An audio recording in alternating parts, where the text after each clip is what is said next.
And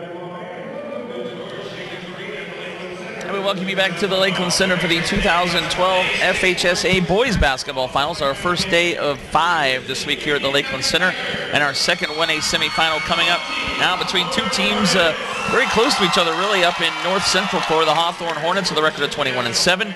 Their opponent tonight, the Union County Tigers out of Lake Butler, with a record of 15-13. Marty Paulman joining you again courtside, along with the head coach of Palm Beach Atlantic University, Clarice Garcia. Here, we were here for girls basketball last week. Good to have you back for boys basketball. Thank you. Any gym is home. And we just saw a pretty good ball game between Chipley and West Gadsden, both teams from the Panhandle. Chipley ranked number 1 in the state in 1A.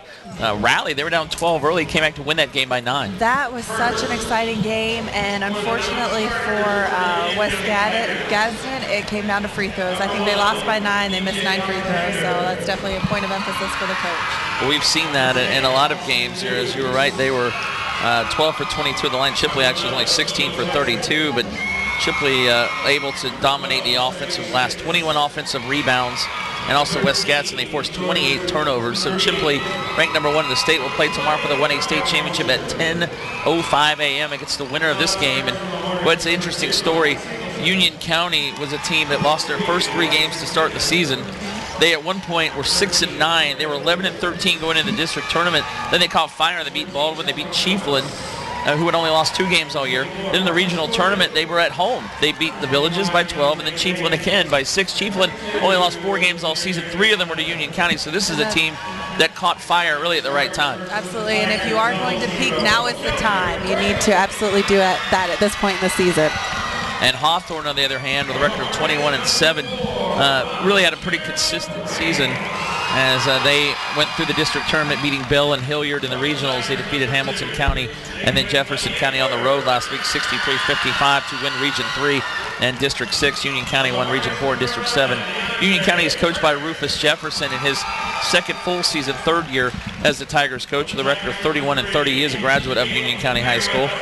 And Hawthorne is coached by Greg Bowie. Greg Bowie, also a Hawthorne graduate in his 5th year, record of 85-46. Was an assistant coach the last time Hawthorne made it to the FHSAA Finals 2004. They lost to American Heritage Delray Beach in a Class 2A semifinal, 67-64. Cornelius Ingram, a former Florida Gator tight end, was on that team. A star at Hawthorne in the NFL now. With the Philadelphia Eagles. Union County's last trip, 1994. 18 years ago, they lost to Port St. Joe, 78-57. And our starting lineups for Union County, they are the visiting team today. Number 2, a sophomore forward, Daquin Edwards. Number 3, junior guard Shami Mayweather is the leading scorer for the Tigers at 15.5 a game. Number 4, sophomore forward Princeton Alexander, who averages 7.2 per game. Number 5, junior forward Carl Alexander, who averages 7.3 rebounds per game to tie for the lead with the Tigers, along with Daquin Edwards. And number 11, a junior guard, Cleo Jackson for Union County. 5'10", junior Cleo Jackson, Shami Mayweather at 5'10", Princeton Alexander at 5'11", junior Carl Alexander at 5'11", junior Daquin Edwards at 6'1", sophomore. And for the Hawthorne Hornets, who are ranked 8th in the state, a record of 21-7. Number 15, 5'10", junior guard Jaquan Hamilton. Number 23, 5'11", junior guard Nicholas Prism. Number 12, 5'11", junior guard Lehman Wilson. Number 11, 5'10", sophomore forward DeAndre Turner. And number 4, 5'11", junior forward Montrell Bryant, who's also a football star for the Hawthorne Hornets. And Montrell Bryant, the leading scorer for the Hornets, averaging almost 17 per game and 10 rebounds per game, leads Hawthorne in both categories. Nick Chisholm also averages in double figures at 11.2 a game. And he also is the leading assist man, Jaquan Hamilton, at 2.7. A reminder to buy, if you like a DVD of this or any game of the 2012 FHSAA Boys Basketball Finals, whether it be a gift for family, friends, or even players, go to FHSAAsports.com. A great memory of this FHSAA Boys Basketball Finals in Lakeland. Again, that's FHSAAsports.com. Marty Paulman along with Coach Clarice Garcia. We're ready for basketball. Union County wearing purple, gold letters and numerals, white stripes. Hawthorne will wear the white uniforms with the black letters and numerals, the orange trim, the black and orange stripes. We're ready for action, and we're underway. And unlike, they both have four juniors, one sophomore. You know, their rosters are shorter in size. Neither of them have a lot of size. Both like to push it up and down the floor, and both rely on full court pressure. So it'll be interesting since they match up so well. They do the same thing. They both have the same weaknesses. So it'll be interesting to see how it goes. 3-point try short by Nick Chisholm, and the rebound to Union County as we are just underway in our second 1A semifinal. The winner will play Chipley tomorrow for the 1A state title at 10:05 a.m. 3-pointer right corner is no good for Edwards. Daquan also Buddy Edwards. His name is Buddy. This is the 3-pointer. And Hawthorne with a rebound. And both teams starting out in a zone, which will cater to the outside shot. Like both teams, we have just seen both teams have taken 3-pointers for their first shot if they can't penetrate. Offensive rebound off the miss by Hamilton as the basket goes to DeAndre Turner. And it's 2-0, Hamilton leading, or pardon me, Hawthorne leading it early on. And Coach Rufus Jefferson said, I anticipate it's going to be up and down, fast-paced type of game. We both press a lot. Since they're a similar team, we know the things that they can hurt us and also the things that can hurt them. So we'll be a team full of athletes on both sides of the ball. Actually, that was Wilson, Lehman Wilson with the rebound put back, and Hawthorne. Union County misses a shot on the other end, and it'll be Hawthorne ball. Just underway here in our 1A state semifinal, our second of 6 games today. Kelly Neff will be back for the next game, and actually later today, Mike Radout will do the next game in 2A with Coach Garcia. The shot from the baseline misses by Wilson, put back no good by Montrell Bryant, and the loose ball rebound ends up with Union County, and this is Shamia Mayweather. Mayweather will push it up to Carl Alexander now on the right wing, and then pass tipped away and intercepted by Wilson. Wilson then throws it away as he had 2 players cutting to the basket, tried to get it to Hamilton, but instead it went between the 2. It's a turnover early on, as a little bit of jitters as you would expect playing here in this big Lakeland Center early on. Absolutely. Well, we know it plagued both teams last game, and hopefully it's not the same for this game. That's the second time you've had a basketball today right here. I think they want me to suit up, lace up, and get out there. They don't want me to dunk, They knew you played though. in the Big East. They're ready to get out there. Yeah, might shoot the lights out of the zone. Union County ball into the corner. 3 for Carl Alexander is short, and the rebound goes to Hamilton, and now Hawthorne on the run again. Hamilton to Bryant. Bryant around a defender. Can't get the layup to go. Good look. Couldn't get it to go, and Carl Alexander with a rebound for Union County. Great attack in and out. Not what you want the ball to do. Should be Mayweather. Now Edwards swings it over to a 3 way out. It's an air ball by Princeton Alexander. And Hawthorne quickly on the run out. Wilson will drive in and lay it in. He has 4 early on. And that time the ball was able to fall through the basket, put them up 4-0. And an early 4-0 lead for Hawthorne. Wilson has both baskets. Has now pressure in the backcourt. Fired across half court. And the drive to the hoop, no good. Carl Alexander missed the rebound as Keldrick Bradley couldn't get the shot to go. And now pulling up for the jumper. Doesn't go. Hit every part of the rim by Jaquan Hamilton. We'll have a jump ball possession here. We'll give it back to Union County. And if both teams are going to play a zone, you know, they're going to really have to rely on getting defensive stops and pushing the ball up before the defense can get situated on the opposite end. So the Tigers looking for their first basket of the game. This is Keldrick Bradley, 0-0. Throws it into the corner. Carl Alexander in trouble. Not a Mayweather left baseline. Mayweather knocked away, picks it up, and lays it in. And Shania Mayweather, the junior, is the leading scorer for Union County. Gets the first basket for the Tigers, and they trail at 4-2. Now running the point, Jaquan Hamilton for Hawthorne. Hamilton swings it over the right wing to Chisholm. Now top of the key. Left wing, that's DeAndre Turner. And now a 3 left corner, good by Wilson. And that patience in passing is going to create open opportunities for them. First 3 of the game for either team. Wilson has all 7 of Hawthorne's points. Union County breaks the press. Edwards drives in, called for the offensive foul. Looks like he put the elbow in as he drove the baseline. It'll be the first foul of the game. Offensive foul on Union County's Edwards. He did, and Edwards, you know, going up for it. Defensive players in place, can't knock him to the ground. Nope, that's a foul. It's not football, right? Yeah. I know, but with rosters both full of football players, yeah, they are. They're kind of used to that contact. Apparently, yep. Excellent football programs as well. Both Union County made it to the state semifinal round this year as that missed short Hawthorne, a perennial playoff team. And both having very good basketball seasons. But you're right, both teams consisting. Union County, I believe 6 of their 10 players are football players. Edwards will fake a 3. Now back to Princeton Alexander. Now to Shamee Mayweather. Under 4 minutes to go, first quarter. A 5-point lead for Hawthorne. Mayweather will try a three top of the key. No good back of the rim. Edwards tried to get the rebound. It ends up in the hands of Lehman Wilson. And it'll be Hawthorne ball. Wilson, again, has all 7 of Hawthorne's points early in this game. And records don't mean anything. 15-3, Hawthorne jumps out to a 7-2 start. That's a great way to start the game.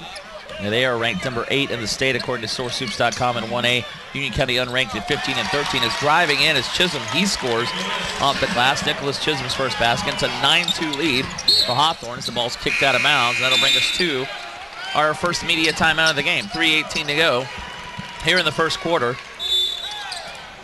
And Hawthorne leads Union County 9-2 in our second 1A semifinal of the game. Marty Paulman joined by Coach Clarice Garcia. And Coach, I know we talked to you some last week, but if you will, tell a little bit about yourself for the audience listening. Your second year, just finished your second year at Palm Beach Atlantic University, head coach. I did. I finished my second season, 5th overall. Was definitely going to get into broadcast journalism upon graduating from Villanova, but God had other plans for me, and I am now coaching, and I absolutely love it. Looking forward to finishing up recruiting for the rest of this year and starting the 3rd season in the fall. Now, if I'm correct, were you the youngest or one of the youngest coaches in college basketball? I was, and I haven't checked quite lately because I swear I'm going to be 25 for life. But yeah, we're not going to give away your age, but we'll say you're one of the. But when I took the position at Palm Beach Atlantic, I was the youngest head coach in the country. Yeah, doing some research, I realized I was like, that must be quite a task at that age to become a head coach. It's like, well, here we are. Well, it's just so interesting, bench speaking, you move one seat over on the bench and your whole world changes. Really, you don't think of it everything's that way. your responsibility all of a sudden, right? Exactly, and you go from making the suggestions to the decisions, and it is a lot of responsibility, and you have to live with that and be accountable for that. Well, if you get started early, though, maybe you can win as many games as Pat Summit. Absolutely. My goal is to exceed that. All right. It's quite a goal. But you got to have goals. Absolutely. And if you're not telling anyone about it, then it's not your goal. So. That's right. Back to action as a 3 try off the glass goes in for Keldrick Bradley. I don't think he meant that. That was not pretty. He did not call bank, but hey, yeah. I will take it because it puts points on the board and cuts it to a 4-point game. The bank is open on Tuesday morning. Driving in, missing the layup is Lehman Wilson, and the rebound ends up with Union County, who's now within 9-5. Both teams with 1 3-pointer in the first quarter. Bradley, now to Mayweather, swings it to Bradley into the corner. They swing it around again. It's Union County, Mayweather to Edwards, back to Bradley. He'll try another 3. High arcing 3 is an air ball this time. And the rebound goes to Hawthorne. And aside from the one they just made, they're 1 for 7. Definitely not high percentage right now. But what you do, if you will notice, if they can work the ball into the center of the zone, get the defense to shift, kick it out, and then work it back inside, they'll get a much higher percentage shot. Driving in, Bradley's shot too strong off the glass as Charlie Thomas scored on the other end for Hawthorne, and then the Hornets throw it away. Out of bounds, it'll be back to Union County with 2:03 to go first quarter, 11-5, Hawthorne leading it. And we talked a little bit about these two teams, only, probably 20, 30 miles apart in north central Florida, but they haven't played in 5 years. It's been a while for these two. Yeah, and the last time they played, Union City won 60-58. And in the 2002-2003 season, it was the last time they were in the same district. 3 for Edwards, no good. The tip, no good by Alexander. Ball saved in the air, and it'll be back to Union County. Are we playing basketball here? Looks like volleyball, right? There's a 3 from the corner from Mayweather after all that. So, hey, it worked. And it's 11-8, and that's a foul in the inbounds pass. Edwards jumped in and fouled Montrell Bryant. That'll be his second. There's only 2 team fouls so far in the first quarter. And for him to have picked up both, that's not a great position to be in because we're still in the first quarter, still a minute 35 left in the quarter. We still have another second quarter to play before the half. One of their leading rebounders is Austin Dukes will check in for the first time. He's a sophomore replacing Edwards. And on the other end, that 3 by Mayweather, boy, Union County just kept knocking it in the air, and they finally got a 3-pointer. They've had 2 in the first quarter. It's kind of keeping them in this game. They're a team that really relies on the threes, not a big team inside. Hawthorne now swinging it around. It's Thomas. Hamilton now to the left wing. It's Wilson. As Hawthorne very patient this time. Now a 3 try is in and out for Lehman Wilson. Loose ball on the floor. Rebound ends up with Carl Alexander for Union County. Now Mayweather across half court as we approach a minute to go in a fast-moving first quarter. 3 left wing, good again by Carl Alexander. The three-pointer again, 3 in the first quarter, and we're tied 11 all. And if you're going to chip away and you knock down threes, it's going to be a much easier process. Thomas driving in between 2 defenders, but obvious travel there as Hawthorne turns it over. That was a valiant effort to get to the basket. He was trying. Picked the ball up a little too soon or took too many steps. So it travel, only the 3rd turnover of the first period for Hawthorne. Union County has 2. Now in the corner, Carl Alexander again in and out, no good this time, but Dukes with the rebound. His putback no good. Loose ball on the floor ends up with Hawthorne, and that is Bryson Pittman who gets the rebound as we have 30 seconds now to go first period.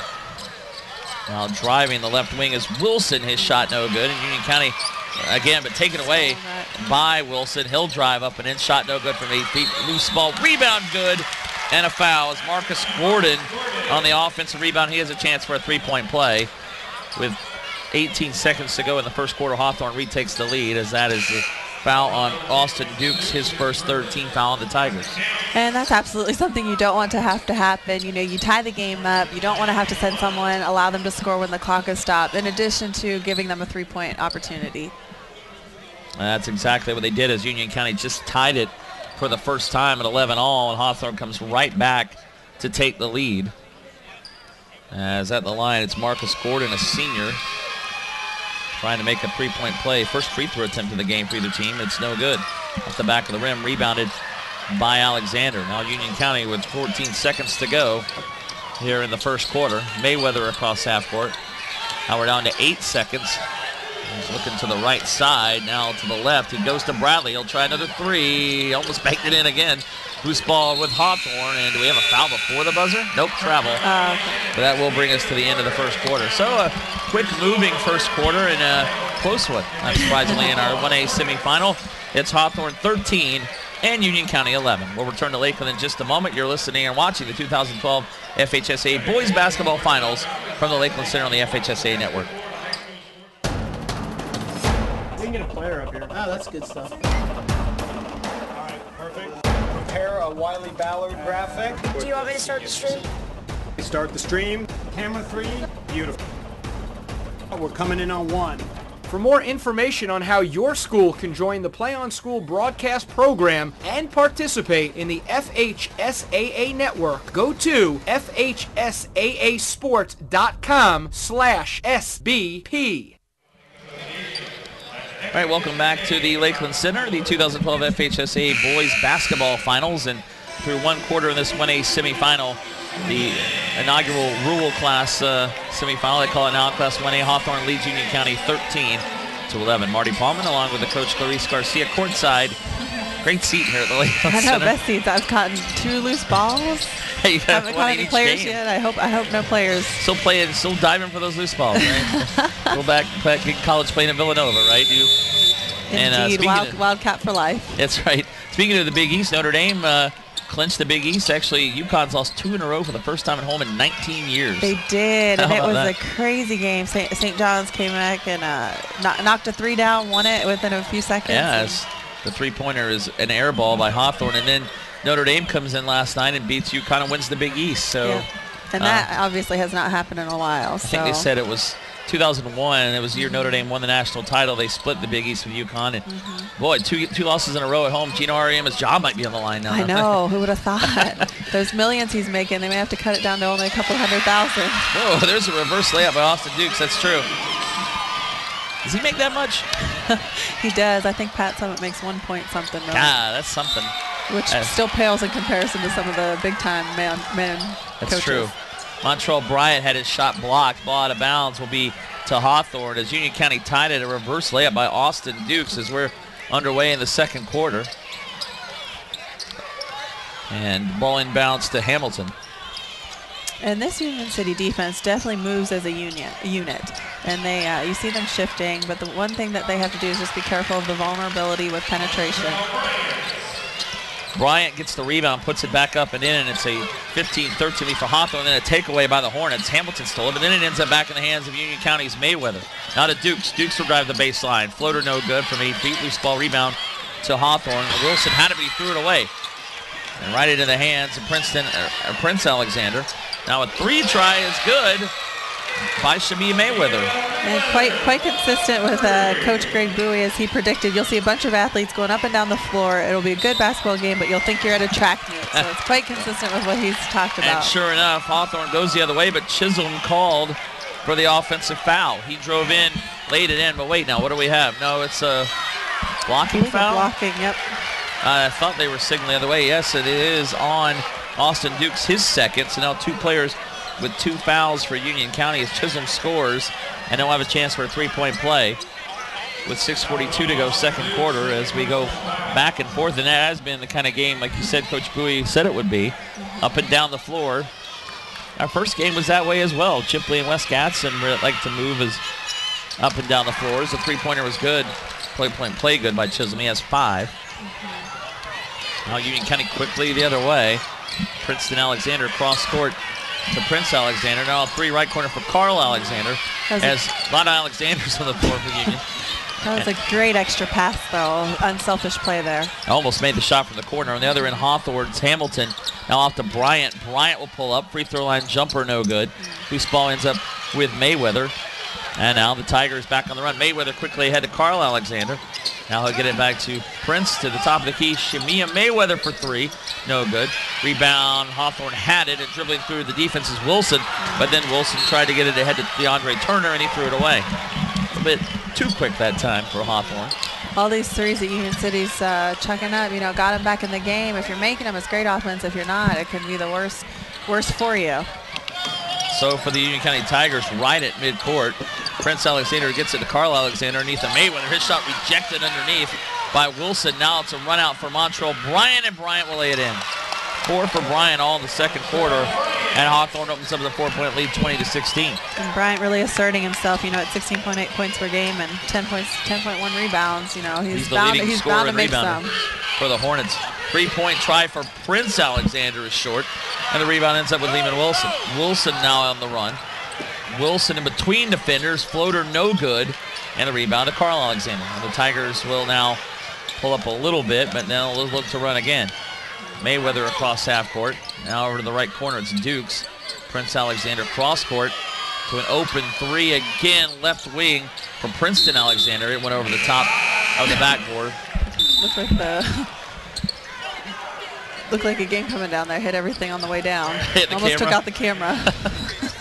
Need that camera up there. So, and so with 5:14 to go in the second quarter, we have a break as Hawthorne went down. About the only break we'll get in this game. And Hawthorne's ready to throw it in. The referee says, "Hold on." All right, go. Ready to go. Ready, break. Exactly. Track meet. Ready, exactly. And Hawthorne beats the press. Bryant, he'll try one in the paint. That was partially blocked, I think.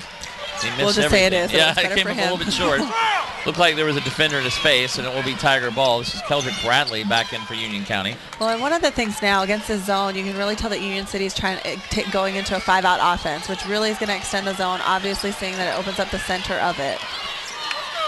Tigers moving it around. Dukes at the free throw line. Mayweather into the corner. Open 3 for Carl Alexander. It's short, but Dukes with an offensive rebound.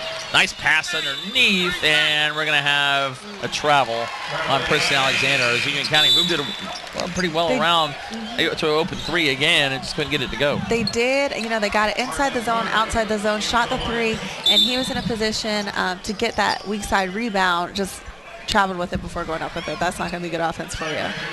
So with 4:34 to go here in the second quarter, Hawthorne will have the ball up 4. This was a 2-point Hawthorne lead at the end of the first quarter, 13-11.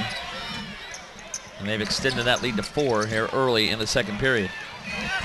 And this has been a very much action-packed contest. Driving up and laying it off the glass is Nicholas Chisholm. Chisholm now has 7, and it's a 6-point lead again for Hawthorne. Now Mayweather in trouble, and he throws it away in the double team. Loose ball on the floor. Hawthorne had it, and it tripped up. We're going to have a foul, I believe, against Union County. I think Shamia Mayweather tripped up the Hawthorne player right at midcourt. And he did, and one of the things that is not legal guarding position, and they will call you for it if you trip the offensive player. Yeah, I guess that's not legal. Mayweather gets his first foul, 15th foul. The Tigers, with all the fouls in the first half, Hawthorne has none still as we are almost halfway through the second quarter. And they now have a 6-point lead in the ball. And it's interesting that both teams are in a zone because I think they know the capabilities of both teams to transition and attack. Or shoot a three. Or shoot a three. Jaquan Hamilton hits his first basket of the game. And it's now a 9-point lead for Hawthorne, 25-16. Bradley up and under. He lays it in. Bradley with 5. It's a nice move to the basket. And the Tigers back within 7, 25-18. Almost thrown away. Nice catch by Chisholm. He'll dribble across half court. Great handle there. All the way up, and he draws the foul as he missed the shot short, but Chisholm is going to shoot 2. Well, that's one way to take it coast to coast and break the press. Yeah, they're doing a good job of that on the Hawthorne Hornets. Actually, both teams really. Tigers have turned it over a couple times, but kind of feel like we're watching the same team play on both sides of the ball, just as they've They predicted. are very similar. As Alexander, that's Carl Alexander, picks up his first foul. They have Prince Alexander, Princeton Alexander, and Carl Alexander on the Tigers. As the free throw is no good off the back of the rim for Nicholas Chisholm. And they all play big minutes. In fact, 2 of them start, and the third comes off the bench. So they will be on the court at the same time at times, all 3 of them. So you have to just say their names. Go with it. I know. That was kind of like last week. We had 3 refs with the same last name. Oh, I didn't know that. Wow, so the did. free throw was good for Chisholm. He has 8.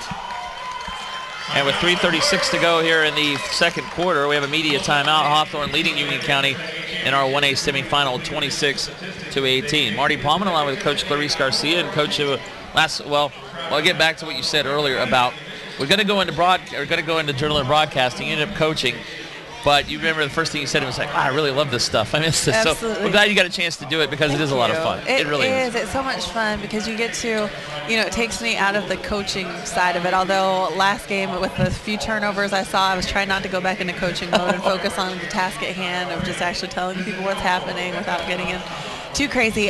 But it is. I absolutely love it. I love watching the game. I'm a student of the game. So it's quite fitting for me to be able to just, sit here and talk about it. Well, we're glad to have you here. And with your knowledge as well of basketball, it really is been a lot of help to our broadcast. But, I think I can tell you from somebody who went into broadcasting, you're probably making a little more money now, but hey, it's all right. Oh, I thought you were going to say don't quit your day job. No. No. I was going to say you could probably do either one, really, seriously. But you love coaching, so that's good for you. Well, I figure I want to make the news for now, and then I can go back and be an analyst, kind of Bobby Knight style. There you go. See, whoever knew Bobby Knight, I never thought Bobby Knight would be an analyst. As down goes Princeton Alexander. They'll say he fell out of bounds, and down goes the banner. Now, That's not our banner. I thought that may have been a foul there, but he just tripped down trying to get the ball, and it will be Hawthorne ball. So the Tigers, their 7th turnover, and now 7 also for Hawthorne, as Union County is shooting only 26%. They cooled off a bit. Hawthorne at 38%. And now the Hornets with an 8-point lead, their biggest lead, 9 in this first half. And again, Union City sinking back into a zone, making sure that there is no penetration, but they really got to keep the ball out of the center of the zone because at that point everyone collapses and it creates driving opportunities, creates 3-point opportunities. And Chisholm drives in, has the ball knocked out. They're going to say it went off of Nick Chisholm, so it will be Union County ball. And Union County really needs a great possession here, cut it to a 6-point, 5-point game right here. That would be huge. Under 3 minutes to go now here in the first half. And the basketball's all over the place here today. Where's the ball? It's over here. Oh. It's on the court. I thought it was here. We've been all over here today. Last week we didn't really. I thought it went right here. No, we're having a busy day over here so far. Can't keep up with it. I thought it was right down there. Who knows? 2:50 to go. It's Union County turns it over again. It's Hawthorne ball. Up 8. It's Pittman now. And having to take it away. It's Chisholm stripped right away. And that's going to happen when you expose the ball like that. And it gives them a fast break opportunity. And if they convert, which they do, a 6-point game right now. Mayweather drives in. He's got 10. He's in double figures.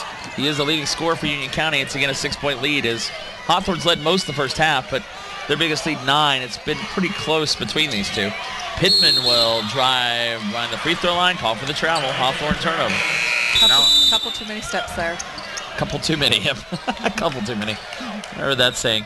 The Tigers can cut it to 3 or 4 now with 2:22 left before halftime. And it is, and they have knocked down a couple threes. If they could hit a 3 here, that would be quite ideal. Take it to a 1-possession game. Mayweather into Carl Alexander. Nice pass underneath. Edwards can't get it to go, but he's fouled, and he'll shoot 2. has the first foul of the game on Hawthorne with 2:12 to go in the second quarter. I was say, or a three-point play. Either way, get 3 points up there, but he'll have an opportunity for 2. It's on Nick Chisholm, his first. So 2 free throws for Edwards. First free throws of the game for Union County, as that is, again, the first foul on Hawthorne.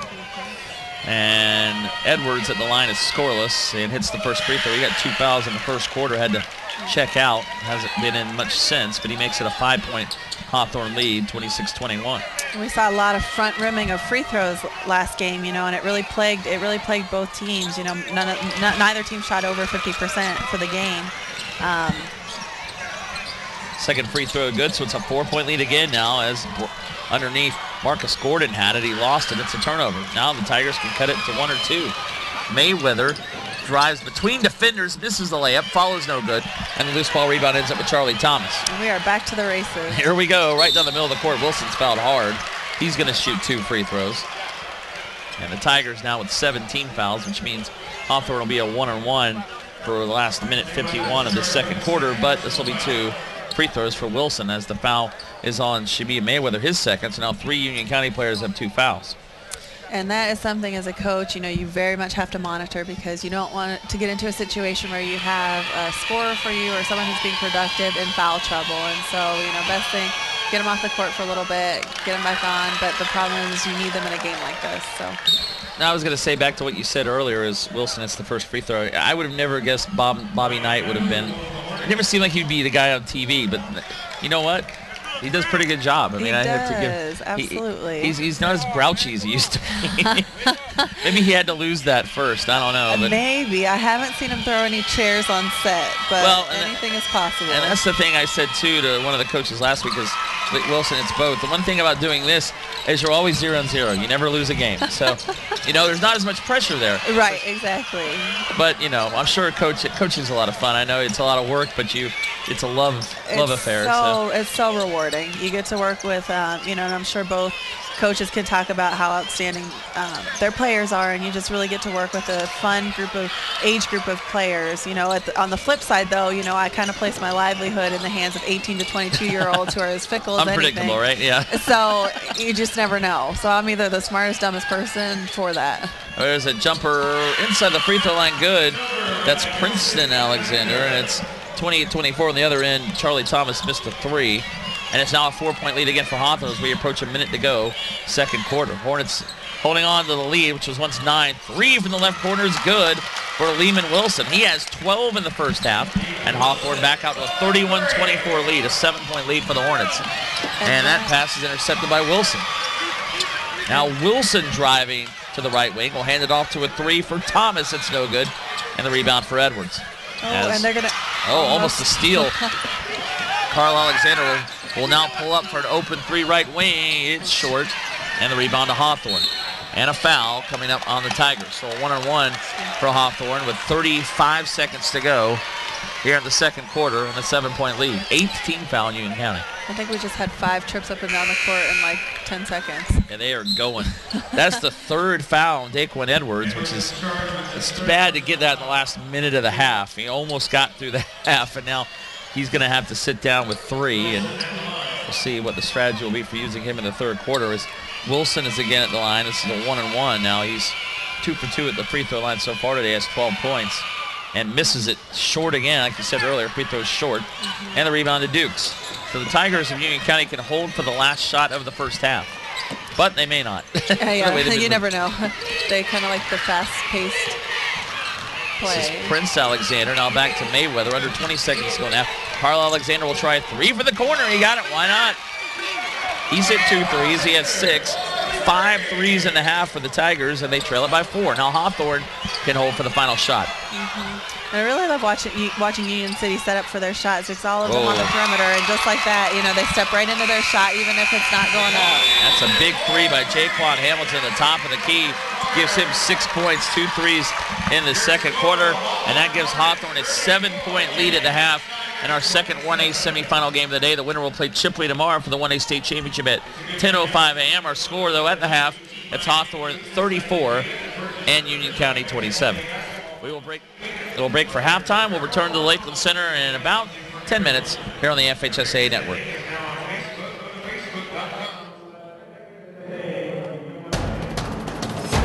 get a player up here. Oh, that's good stuff. All right, perfect. Prepare a Wiley Ballard graphic. Do you want me to start the stream? Start the stream. Camera 3, beautiful. We're coming in on 1. For more information on how your school can join the Play on School broadcast program and participate in the FHSAA network, go to FHSAAsport.com/SBP.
Welcome back to the Lakeland Center as we get ready for the second half of this second 1A semifinal, Class 1A semifinal, the 2012 FHSAA Boys Basketball Finals. Our score at the half, the Hawthorne Hornets leading the Union County Tigers 34-27.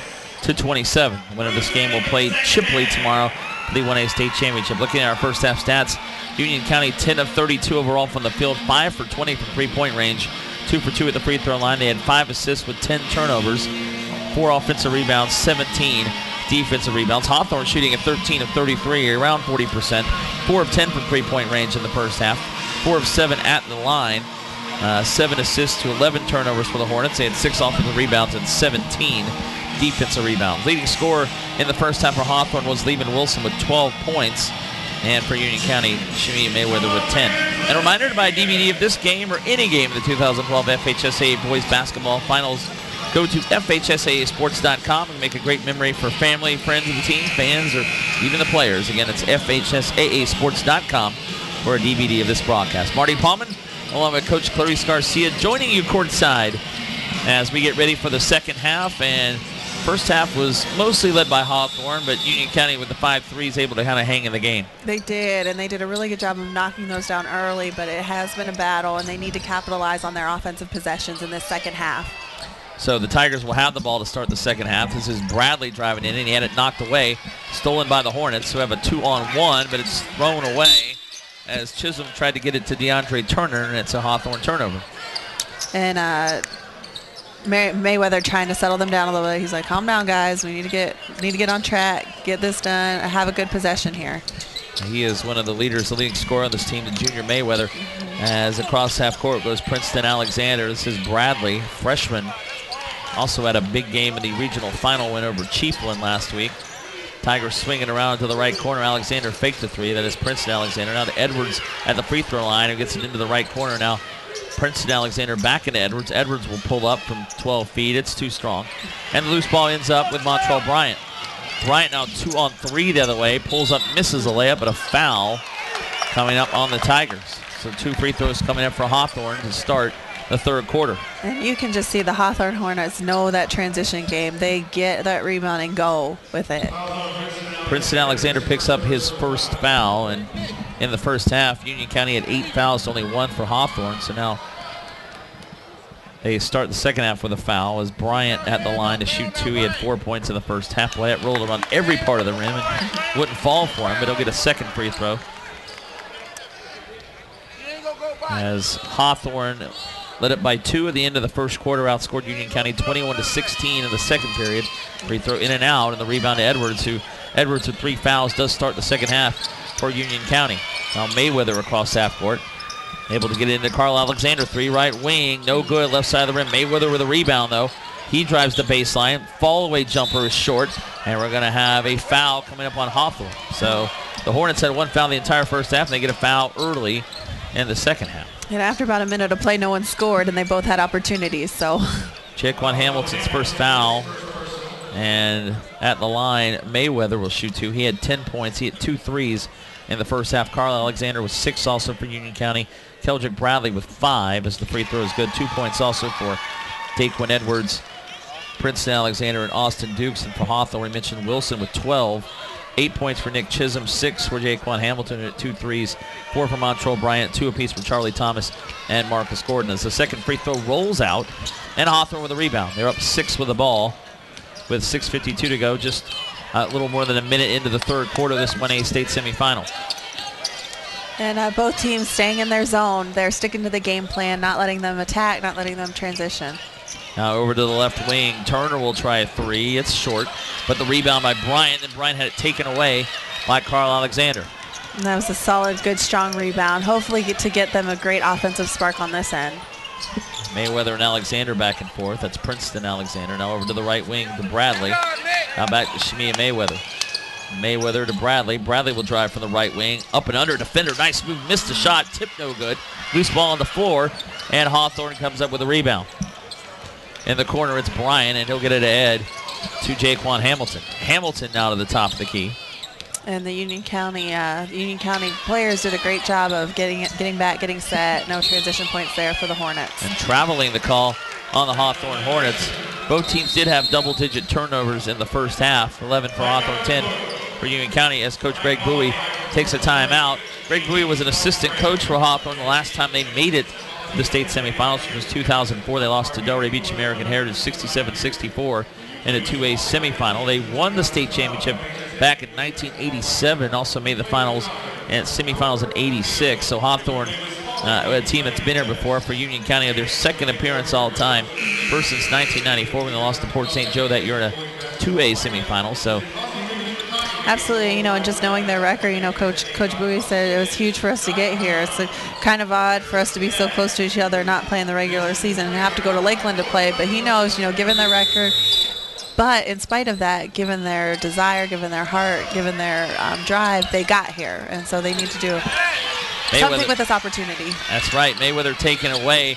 Bryant tried to come up with it, and they're going to say it went off of Montrell Bryant. Nope, it's going to stay with Hawthorne. So Hornets ball.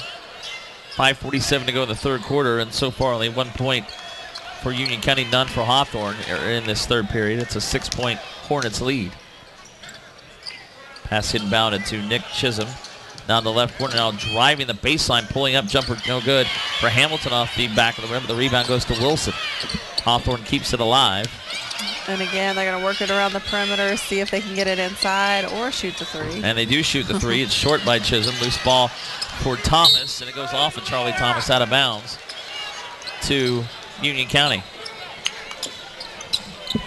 And Union County, down 6 points, 2-possession game. They have a great opportunity here to spark some offense. Back to action with the Tigers on the loose ball. Carl Alexander in the right corner, cross-court pass. Now to Mayweather, top of the key, over to Princeton Alexander. He will try a three. High shot, no good, right side of the rim. Edwards, though, with a rebound, and the putback up and in for Daquin Edwards. And if Union City is going to take a three there, they need that wide open three, and that's what you get when you should rotate the ball around, shift it, and get the defense to move. That's kind of their MO. They need open. They like open threes. They try to get open as much as they can. Absolutely. So the basket on the rebound makes it a 4-point Hawthorne lead. Here's a three-point try left wing, and that's good. Nice shot by Jaquan Hamilton. He has 3 threes in the game and 9 points. And that's tough because Bradley followed the ball to the corner and couldn't get back up there, and it gave the Hornets a wide open three there. Princeton Alexander was looking for three. There's nobody there. Then he pulls it back out to Shamia Mayweather. 7-point lead again for Hawthorne. Bradley into the corner. Carl Alexander for three. It's short. Rebound by Mayweather. Mayweather spin move. Lays it in off the glass. Mayweather with 13. Nice move there in the paint. And it's back to a 5-point Hawthorne lead. And he is just about 2 away from his average, so 2 or 3 away from his average. So he keeps it up. He's going to well exceed that. Their leading scorer for the Tigers, averaging 15.5 per game, as a foul in the paint. Wilson had it, and he's fouled. Lehman Wilson's going to shoot 2 more, as the foul will be the second team foul on the Tigers, and the second half, second personal on Carl Alexander. Actually, no, that will not be free throws. Pardon me. That was not a shot, so they're going to have inbounds pass for Hawthorne with 4:03 left third quarter.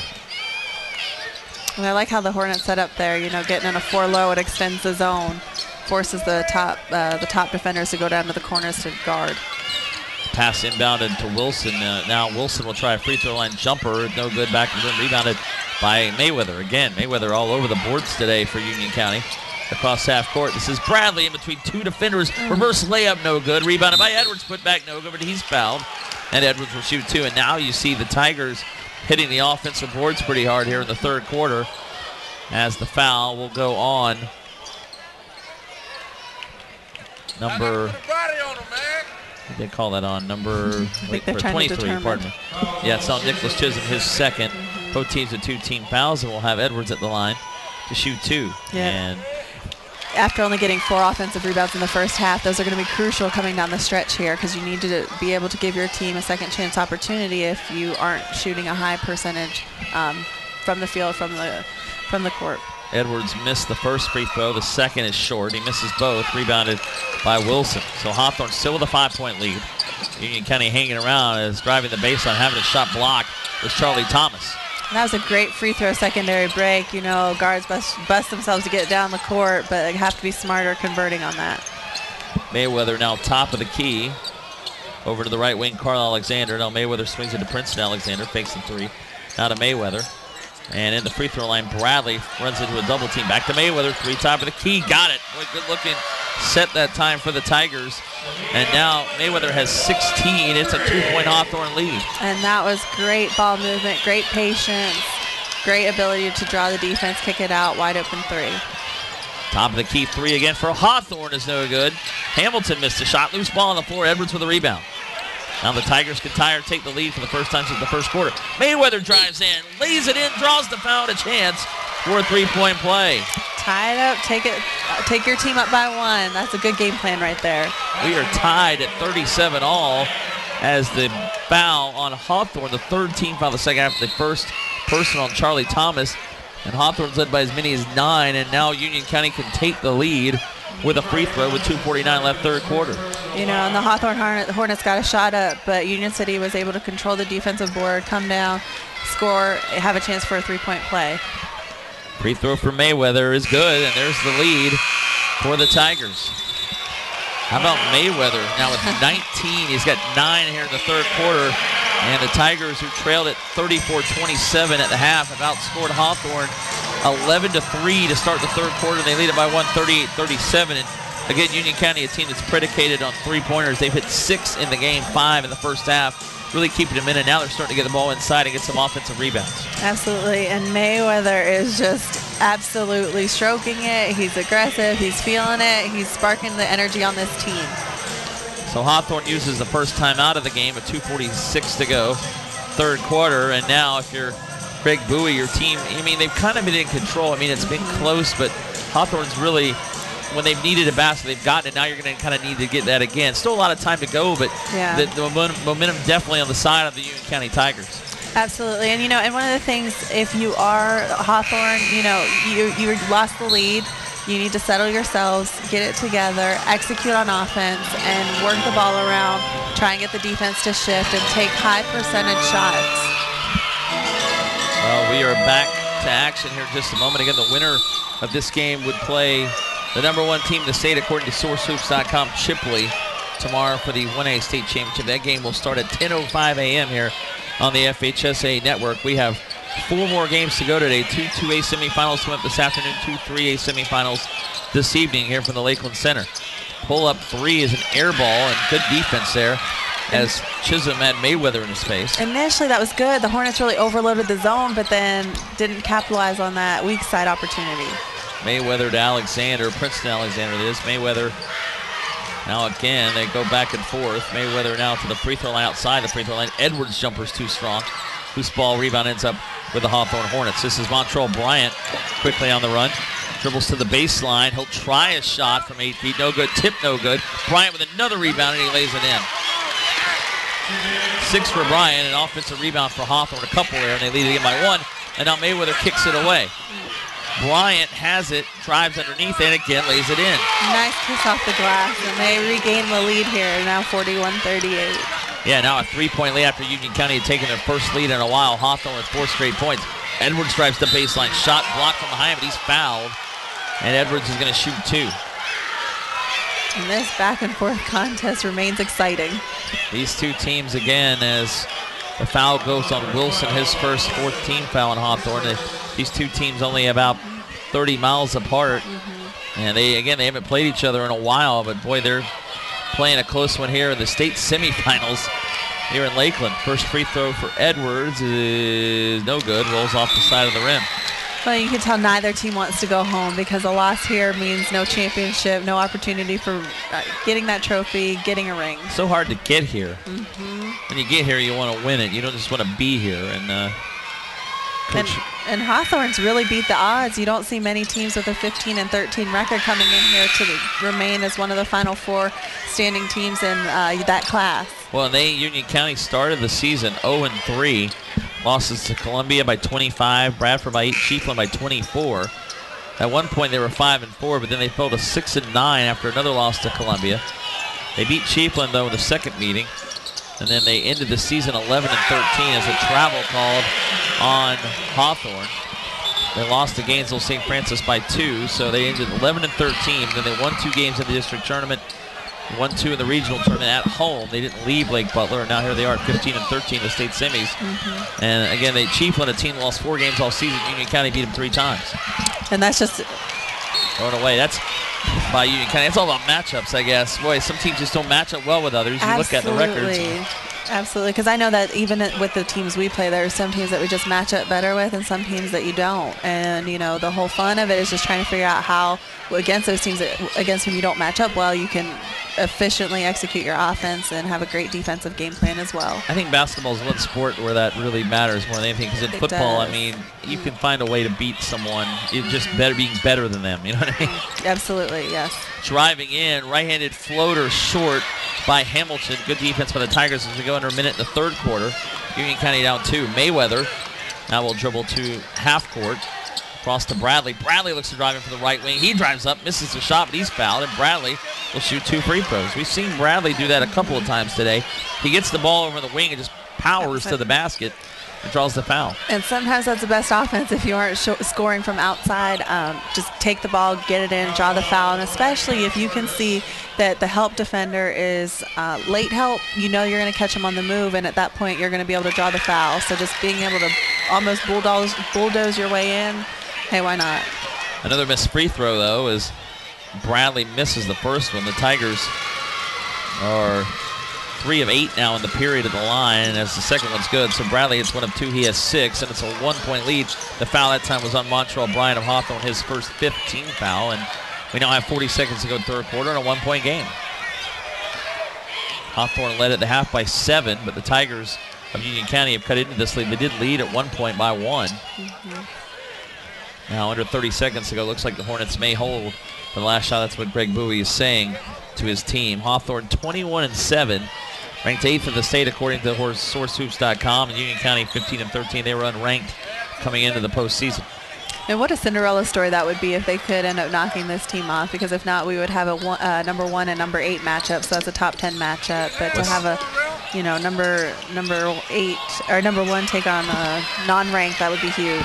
3 by Wilson's an air ball. The Tigers with the rebound, and 3/4 court shot as an air ball. That brings us to the end of a very competitive third quarter. We got a 1-point game. We go to the fourth quarter of our second 1A state semifinal of the day. It's Hawthorne 41 and Union County 40. Marty Paulman along with the coach Clarice Garcia. We'll take a break, come back for the fourth quarter. You're watching the 2012 FHSAA Boys Basketball Finals on the FHSAA Network. We can get a player up here. Oh, that's good stuff. All right, perfect. Prepare a Wiley Ballard graphic. Do you want me to start the stream? Start the stream. Camera 3. Beautiful. We're coming in on 1. For more information on how your school can join the Play on School broadcast program and participate in the FHSAA network, go to FHSAAsports.com/SBP. All right, welcome back to the Lakeland Center. Marty Paulman along with Coach Clarice Garcia as we go to the fourth quarter. And we have a 1-point game. It's 41-40. And a good period there for the Tigers of Union County. They were down 7 at the half, and they were able to cut that lead down to now 1. They outscored Hawthorne 13-7 in that period, only gave up 7 points, and now as we go to the fourth quarter, they're only down 1 point, our Union County Tigers. And it has been an exciting 2 games to start off this boys basketball finals tournament. So it really has been. Earlier, as the steal by Mayweather. Mayweather will drive shot. The glass is good off the steal. 21 for Shamia Mayweather. He's the only Tiger player in double figures. And it's again a 1-point lead, 42-41 for Union County, who was shooting 33% for the game. Hawthorne at 36%. Rebounds fairly even. The Tigers leading at 33-30. Offensive rebounds even at 8 apiece. And there's a foul as driving in is Pittman. He's going to shoot 2. Is that Pittman? No, I'm sorry. That's Chisholm. Carl Alexander picks up his 3rd foul. And Chisholm, who has 8 points, will shoot 2.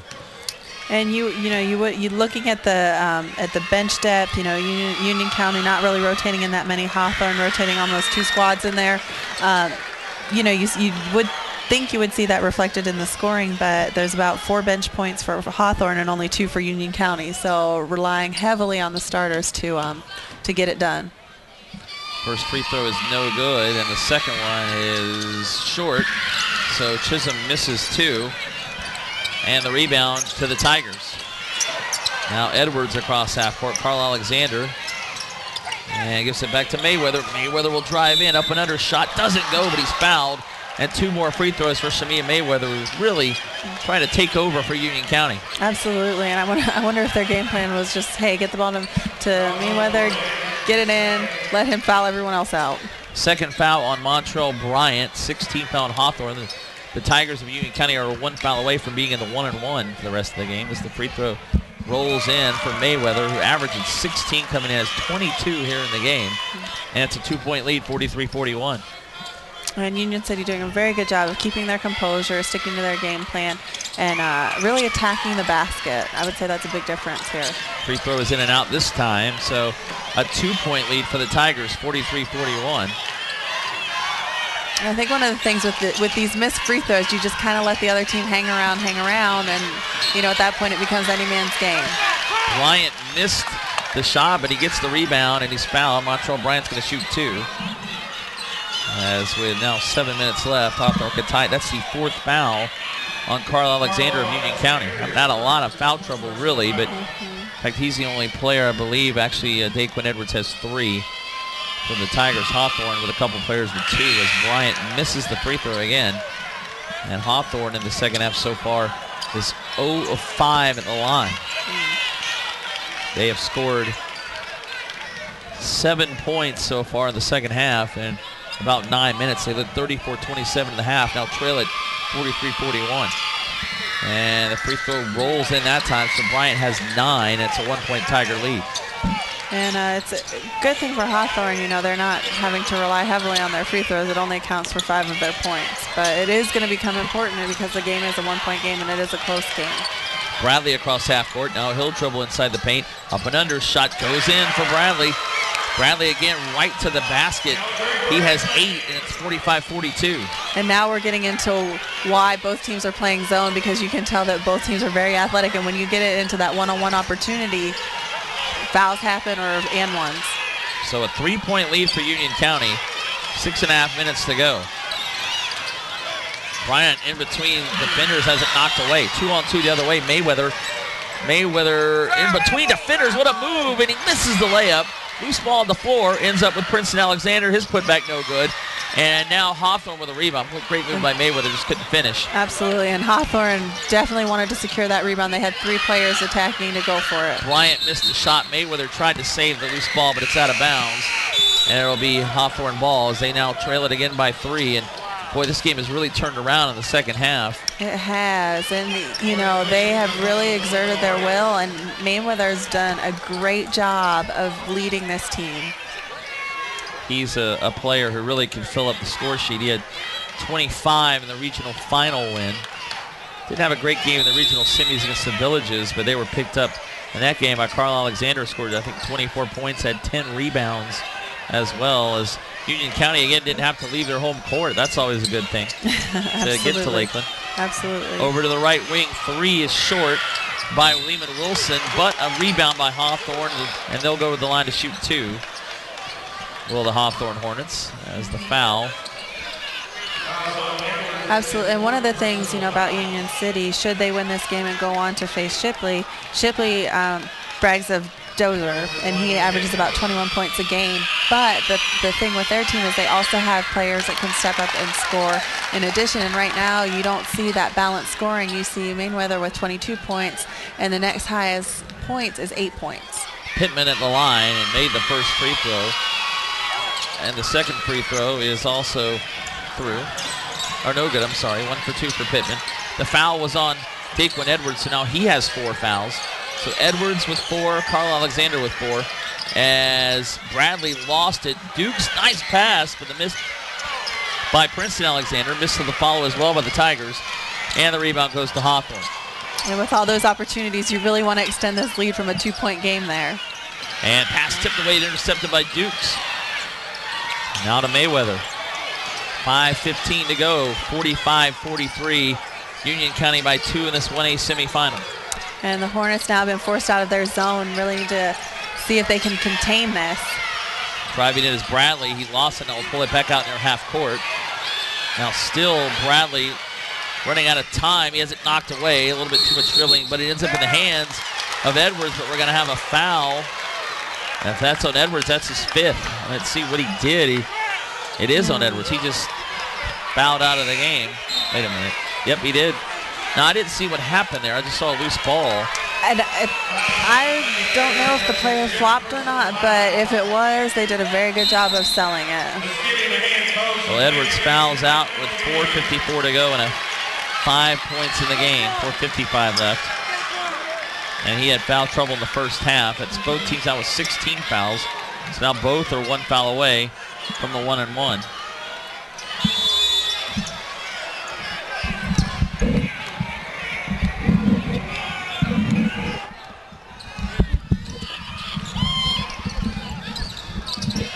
And inside, pass knocked away.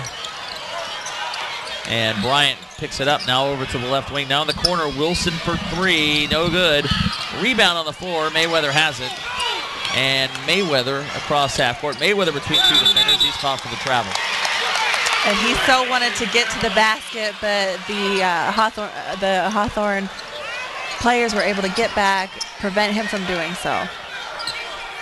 So another turnover by the Tigers, although they maybe did a pretty good job in the second half. But we've got ourselves a 2-point game as we head down near 4 minutes to go in the 4th quarter.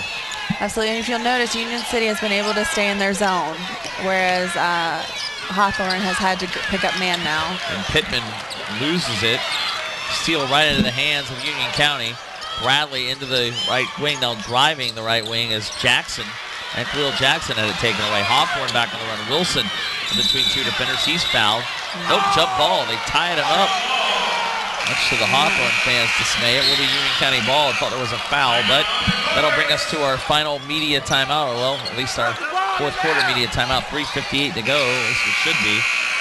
Yep, 3:58 left. And it's a 45-43 lead for the Union County Tigers over the Hawthorne Hornets in our 1A semifinal. Marty Paulman along with Clarice Garcia. I don't know where I got that from. And as we head to the end of this game, well, we've got a reminder, this has been a great game to watch. If you want to DVD this broadcast, go to FHSAsports.com. That's FHSAAsports.com for a DVD for family members, friends, anyone who'd like to watch this game and every game of the 2012 FHSAA Boys Basketball Finals. And Coach, it's been a good game. We've been back and forth throughout. It has, and like you said, it has been a fun game to watch, and I'm sure it has been an even more fun game to play. And for both of these teams, you know, they are doing what they do best, and that is running up and down the court, trying to score, trying to create offense, trying to get their team out on top with that finish so they can take their team to the championship game. And, you know, we see one player really exerting his will. And it's really been, and the thing is, too, you know, you've never been here before, as all these players have it. It seemed like maybe a little nerves at first, but both these teams seem to have really gotten used to the playing in here. They're both playing pretty good basketball. Absolutely, and I think they now remember that the court's the same size, same dimension, same everything. It really is. And it's just it's a bigger arena around. Bigger arena, maybe perhaps more fans. Yeah, a little few more maybe, yes. As Bradley drives in, scores to get off the glass, he has 10. And now a foul on the left wing coming up on the Tigers. But it's a 4-point lead for Union County, 47-43, as the foul on Khalil Jackson, his first. 17 fouls, so we'll have a 1-on-1 coming up for Hawthorne, and this will be Jaquan Hamilton at the line. He has 9 points. And one of the things that has really rallied Union County is that in the third they outscored Hawthorne 13-7. And so that's really sparked their run, and which now takes them to a 3-point lead. Free throw rolls in. Now it's a 3-point lead. Hamilton has 10. And in the second half, actually in this 4th quarter, 7-3 so far for Union County. So Hawthorne has only scored 10 points in the second half. Now 11 as that free throw goes in for Hamilton. So 2 big free throws there. He has 11. That's a 47-45 lead. Mayweather across half court. And this is a very key possession for Union City, you know, 1-possession game. You know, see what they do with it, make sure that they don't allow Hawthorne an opportunity to tie it up. Preston Alexander misses the jumper from the baseline, rebounded by the Hornets. Here comes Chisholm between 2 defenders, shot no good, but he's fouled. Chisholm is going to shoot 2. It's a blocking foul, and it's going to be on Mayweather, and that will be his 3rd. 8th team foul, but we'll have 2 free throws again for Chisholm, and that was a big possession, and the Tigers came up short. Now Hawthorne can tie it with Chisholm at the line, who's today 2 of 5 at the free throw line, has 8 points. And that's a tough foul to pick up because, you know, you wanted to contest it, but you saw him trying to run out of bounds to avoid it, but ref still called it. So either way, you still have to take care of the ball on the other end. The first free throw is missed. And again, Hawthorne not having a great half of the line. Second free throw is straight through, so 1 for 2 for Chisholm. He has 9. And it's a 1-point Tiger lead, 47-46. And you can see here they're really denying Mayweather the ball. Bradley with Torres Williams on him now in for Hawthorne. Keldrick Bradley dribbles back near half court now with the left hand, looking for a screen. I'll try to get into Mayweather. Mayweather being hounded by Wilson. Now gets it back from Carl Alexander into the corner. Carl Alexander over to the left wing. Bradley fakes a 3. He'll drive all the way up and in and block shot. Alexander's shot was blocked, but a foul on Hawthorne on the second shot opportunity. The first one was a good block, no call, but they will get the foul this time on Hawthorne, and it'll be 2 shots for Carl Alexander, second personal on Lehman Wilson. And you can really see that they're trying to keep the ball out of Mayweather's hands. You know, 22 points, can't let him score anymore. He's really the one sparking their offense, but it is good, you know, that they have players like Alexander who can step in, knock free throws down, increase this lead a little bit. First free throw is good for Carl Alexander. He has 8, and the second free throw is also straight through. 2 big free throws for Union County. They lead at 49-46, 2:42 left. Driving the baseline, having a shot blocked was Hamilton. Tried to save it, did the Tigers. Now a loose ball on the floor. Wilson has it. He'll drive up, right-handed footer. Good, and he draws a foul. Chance for a 3-point play for Lehman Wilson. And that time the Tigers tried to save it, but they threw it way up in the air in the middle of the court and ended up with Hawthorne coming up with the basket. And this could tie the game right here. Foul is on Keldrick Bradley, his first, 9th team foul, but a chance for a 3-point play for Wilson, who has 14 points to lead the Hawthorne Hornets. And again, like you said, this free throw would tie it. And he's shooting really well. He's 2 for 3. You know, he's efficient with his free throws right now, so he could knock this down. And he made that one, able to roll it in. We're tied, 49 all. 2.5 minutes left to play. This game is still thoroughly exciting. Oh boy, down goes Mayweather. He's looking like I got pushed, but he lost the ball out of bounds. It'll be Hawthorne ball. Well, what they really need to do here is, you know, they've had the lead for a while. They need this stop right here. This is one of those one-possession play. Take care of this possession before you think about the next one. So Hawthorne ball. Hamilton to Wilson. Wilson back to Hamilton. Hamilton will look to drive in, and he's fouled again. That is the 10th team foul on Union County, so 2 free throws the rest of the way for Hawthorne. Personal foul is on Bradley, his second. So now Jaquan Hamilton can give Hawthorne the lead with 2 free throws. 2:14 left. And this has truly been back and forth, not only in points but in plays. Free throw is good. Hamilton with 12, and Hawthorne back up 1, 50-49. And the fans and his teammates are really rallying around. You see that bench very excited with the life back in their team. Hamilton hits the second one and kind of urged it in as he moved forward. 13 for Jaquan Hamilton, 2-point Hawthorne lead.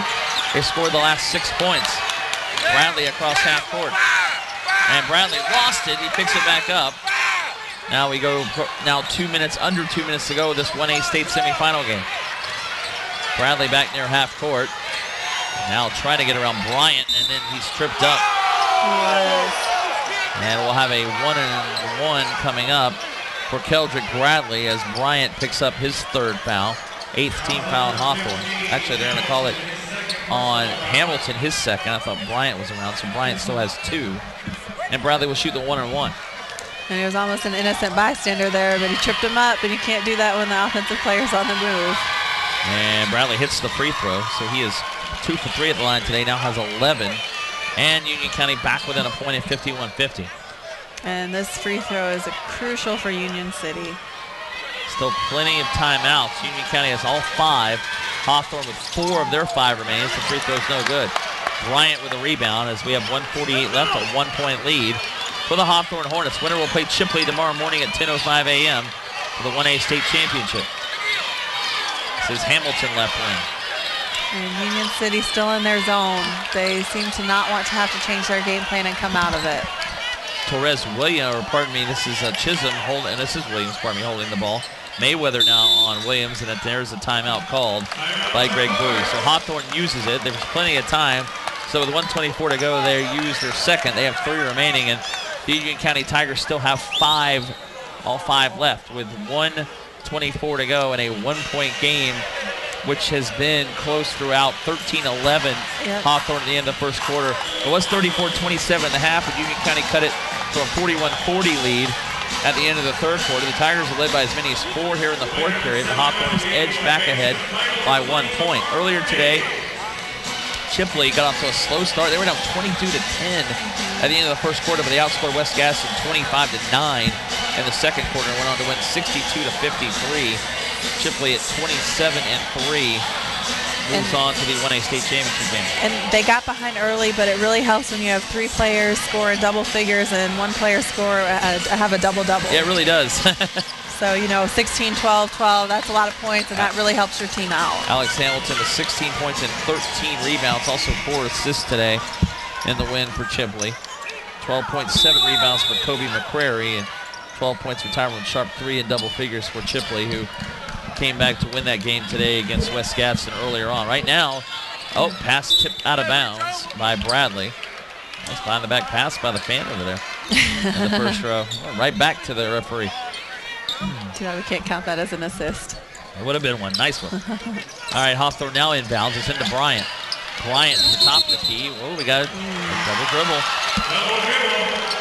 So a turnover for Hawthorne. That's their 21st. Union County with 18. Both teams. They all must have gotten together before the game. All 4 of these teams have said, who can have the most turnovers? That's true. In our first game, it was West Gaston with 28, Chipley with 22. There's Bradley around a screen by Dukes, then he runs right into Chisholm. Bradley now will try to get it into Alexander. Ends up in the hands of Dukes. His shot block. Loose ball on the floor, ends up with Hawthorne. Wilson comes up with a loose ball. Nice block inside by the Hawthorne Hornets, and now we have a minute to go here in the game. And in this last minute, everyone's rallying. Fans are standing. It's a do or die right here. Wilson drives in and lost it. Princeton Alexander gets the turnover. He'll look to drive, and he's fouled. No, a double dribble. Thought he didn't have the ball. Wow, I thought it got knocked out of his hands. And the Tigers turn it right back over with 45.7 seconds left. And that is just incredible. This game, as back and forth as it is at times slightly sloppy. And now with 45 seconds left, you cannot afford sloppy play. Coach Rufus Jefferson, the Union County Tigers, arguing that call a bit with the official. He's been up the whole game, but been pretty quiet, really, as they still have 5 timeouts remaining to the Tigers. Right now they're down 1, 33 seconds left. Into the corner now, back to the top of the key. The Tigers are going to need a foul here as Hamilton, they're trying to just play straight up defense right now. 25 seconds, 24, now to Wilson. But at some point soon you are going to need to foul, and you really don't want to foul someone who's a high percentage free throw shooter. And he's probably not the right one to foul. And he is fouled, you're right, but Wilson, he couldn't get the ball out of his hands. And after all that, I believe that Mayweather picked up his 4th foul, and he did. And it's good for them they didn't let any more time than that slip off the clock, because you really want to give yourself an opportunity to generate some great offense down there. Any more time and you're cutting it kind of close. Lehman Wilson has 15 points. He's 3 for 4 at the line today. 13 seconds left. The free throw is good. He rolls it in. Now this free throw is huge because, trying to make a 3 in 15 seconds is much, much different than trying to make a 2. So 52-50, so Hawthorne up 2. So either way, the Tigers will have a chance to tie if he makes it short. But a rebound by Bryson Pittman. Now Hawthorne can hold it. The Tigers can't get out to foul. They do, as Carl Alexander, though, has just fouled out. And in that situation, that is probably the worst thing that could happen. But fortunately for them, with the way that the free throw shooting has been going, if he misses one, it's still a 3-point game. Offensive rebound again, and you're right, in a crucial situation. The free throw's no good. But now Wilson's going to shoot 2 more, and now if you make these 2, you can almost put the game on ice with 9.8 to go. As, again, Carl Alexander will foul out with 8 points. 2 Tigers have fouled out in the 4th quarter as Union County over the 10-foul limit. Lehman Wilson just hit 1 of 2, has 16 points. And with a 2-point lead, Hawthorne can almost put this game away with a free throw. The first one good. And if I have a timeout, I call a timeout right here, ice them a little bit.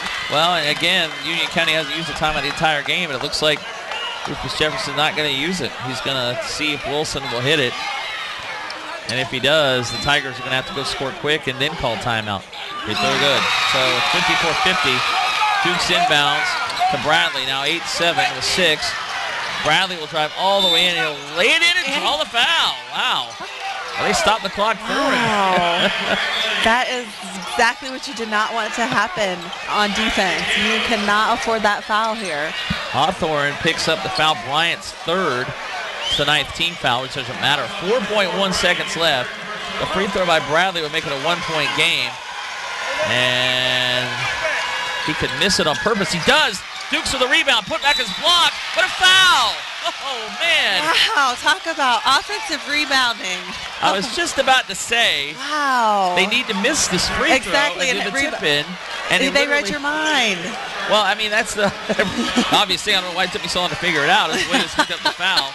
That's 10 fouls, but now Austin Dukes will shoot 2 with 2.3 seconds left, and Greg Bowie will call timeout to ice the shooter. And they have 3 timeouts left after this one. They now have 2 timeouts. 2 timeouts remaining to Hawthorne. And I would call them. I would ice him as long as possible. Wow. So on that end, Bradley scored the basket, was fouled, which actually wasn't a good thing for Union County because the free throw only makes it a 1-point game. And it looked like he actually tried to make it. He hit off the back of the rim, but it went right to Dukes, who at first I thought they were going to call a block shot, but then a late foul call.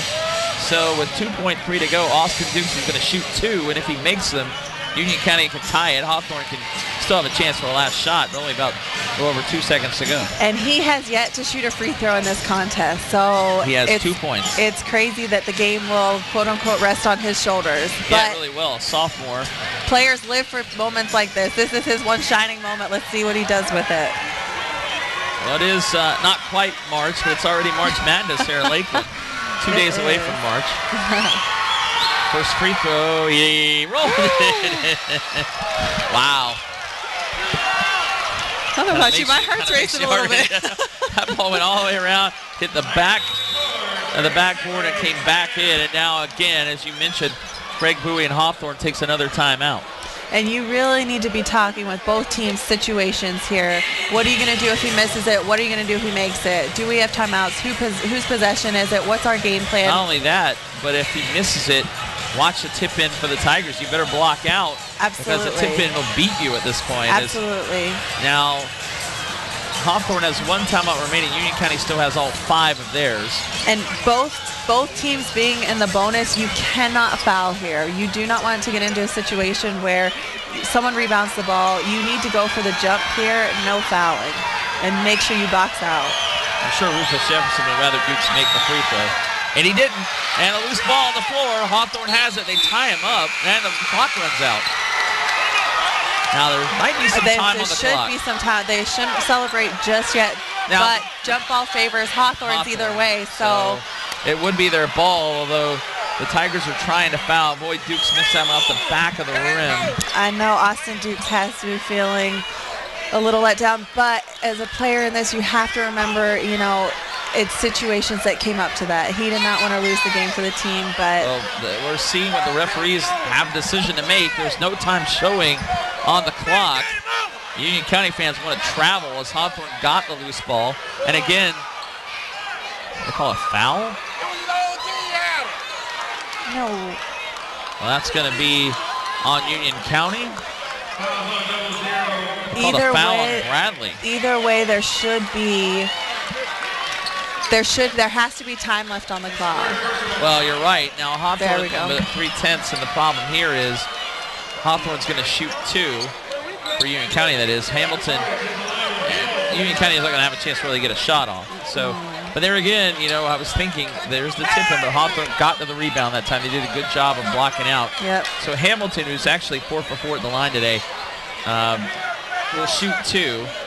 And the Union County, is almost better for him to make the free throws. Yeah. And it's 2 free throws. He makes the first because then they could set up an inbounds play at least. Exactly. Sorry, I don't mean to take the words out of your mouth. That's okay. That's okay. I'm just saying, both teams are in the bonus. You really need to go for a player control foul because you can move along the baseline, call a timeout. And they hit both. Yep. So call a timeout here, yeah. 56-53, and Union County will take a timeout. So 3/10, they can basically just throw it down, maybe the other side of the court. You're just going to have to throw one up quick, almost like a tip.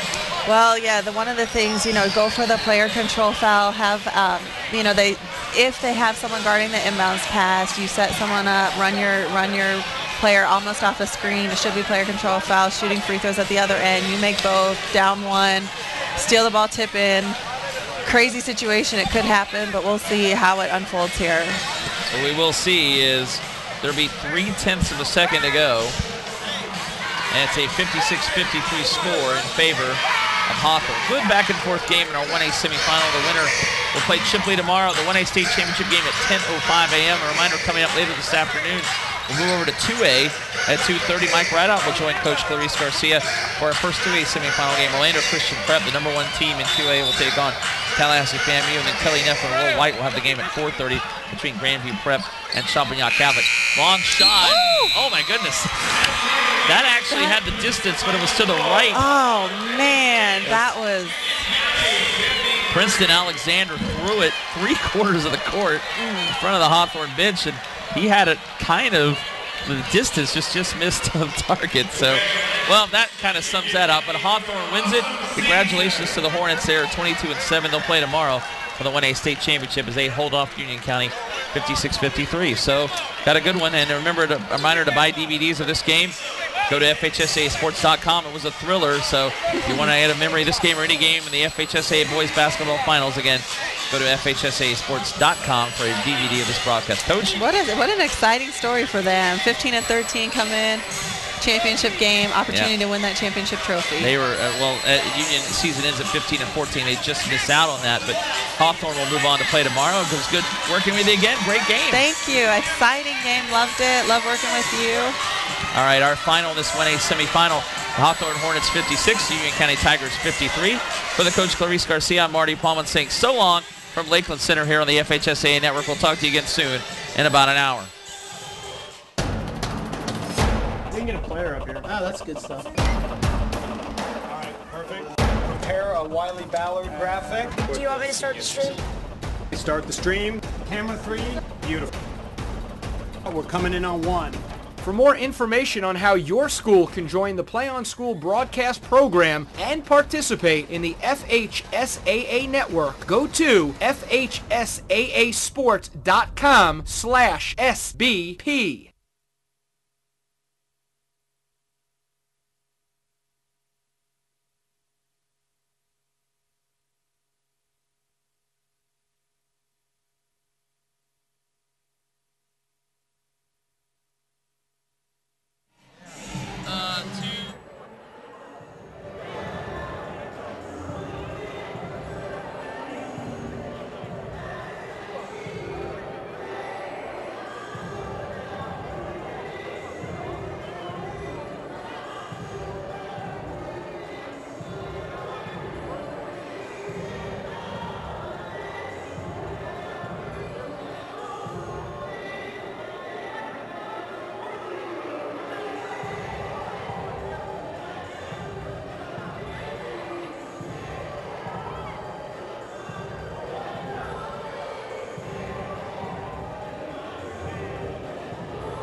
Today from the Lakeland Center, also known as George Jenkins Arena. Welcome to our coverage of the FHSAA Boys Basketball Finals here on the FHSAA Network.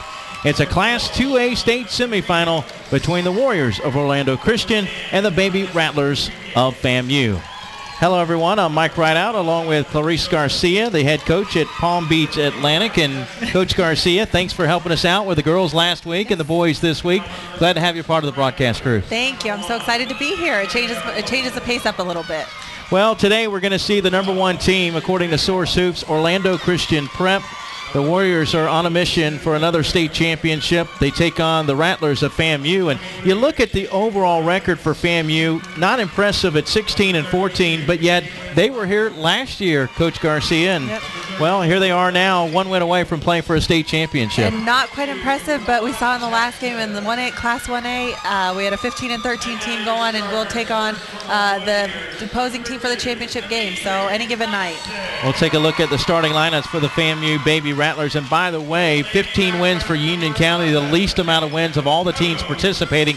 FAMU next with 16. You see the backcourt there with Jones and Anderson, and also in the front court, McWhite, Coates, and DuPont. And for the Warriors of Orlando Christian Prep, again, the number one team in Class 2A, the two brothers, Justice and Jordan, in the backcourt. Thompson and Cohen also in the backcourt, and Dre Johnson down low, 6'6" junior, as your starting lineups for both teams. So we are ready for the start of today's game in the FHSAA Boys Basketball Finals.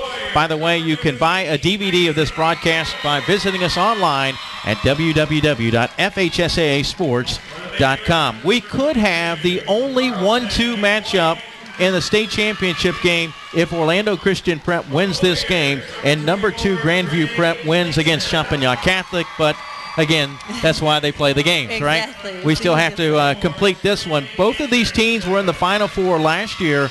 In fact, they were two of eight teams returning. We have 25% of the teams that were there that are here last year, that are here this week, were here last year. Grandview Prep, FAMU, OCP, Sagemont, which is defending state champion, Tampa Prep, Pinecrest, Leesburg, and Lake Wells. So 8 of the 32 teams in this year's tournament were in the Final Four last year. That's good for 25%. And interestingly enough, on the girls' side, the FAMU girls went away with the championship, and so they are looking to make it a school-wide endeavor. And I wonder if the principal would give them a full day off, if they all win. So that would be nice, wouldn't it? Even though FAMU has the second least amount of wins coming into this tournament, they have the most state titles of all the teams participating this week. FAMU High has won 6 FHSAA titles, the last one in 1997. As we're about ready for basketball, 8 minutes up on the board, we'll play 4 8-minute quarters to determine who will play in the Class 2A state championship. Sit back and enjoy it. Should be a good one. Glad to bring it to you courtesy of Play on Sports. As the ball is in the air, the tip is controlled by OCP. They are the team in the dark blue as they move from our left to our right here in the opening quarter of play. Justice Montgomery. I mentioned the two Montgomerys. Jordan, his older brother, a senior. Justice is a junior. Now it's Isaac Cohen with a good lob and a two-handed dunk by Dimitri Thompson.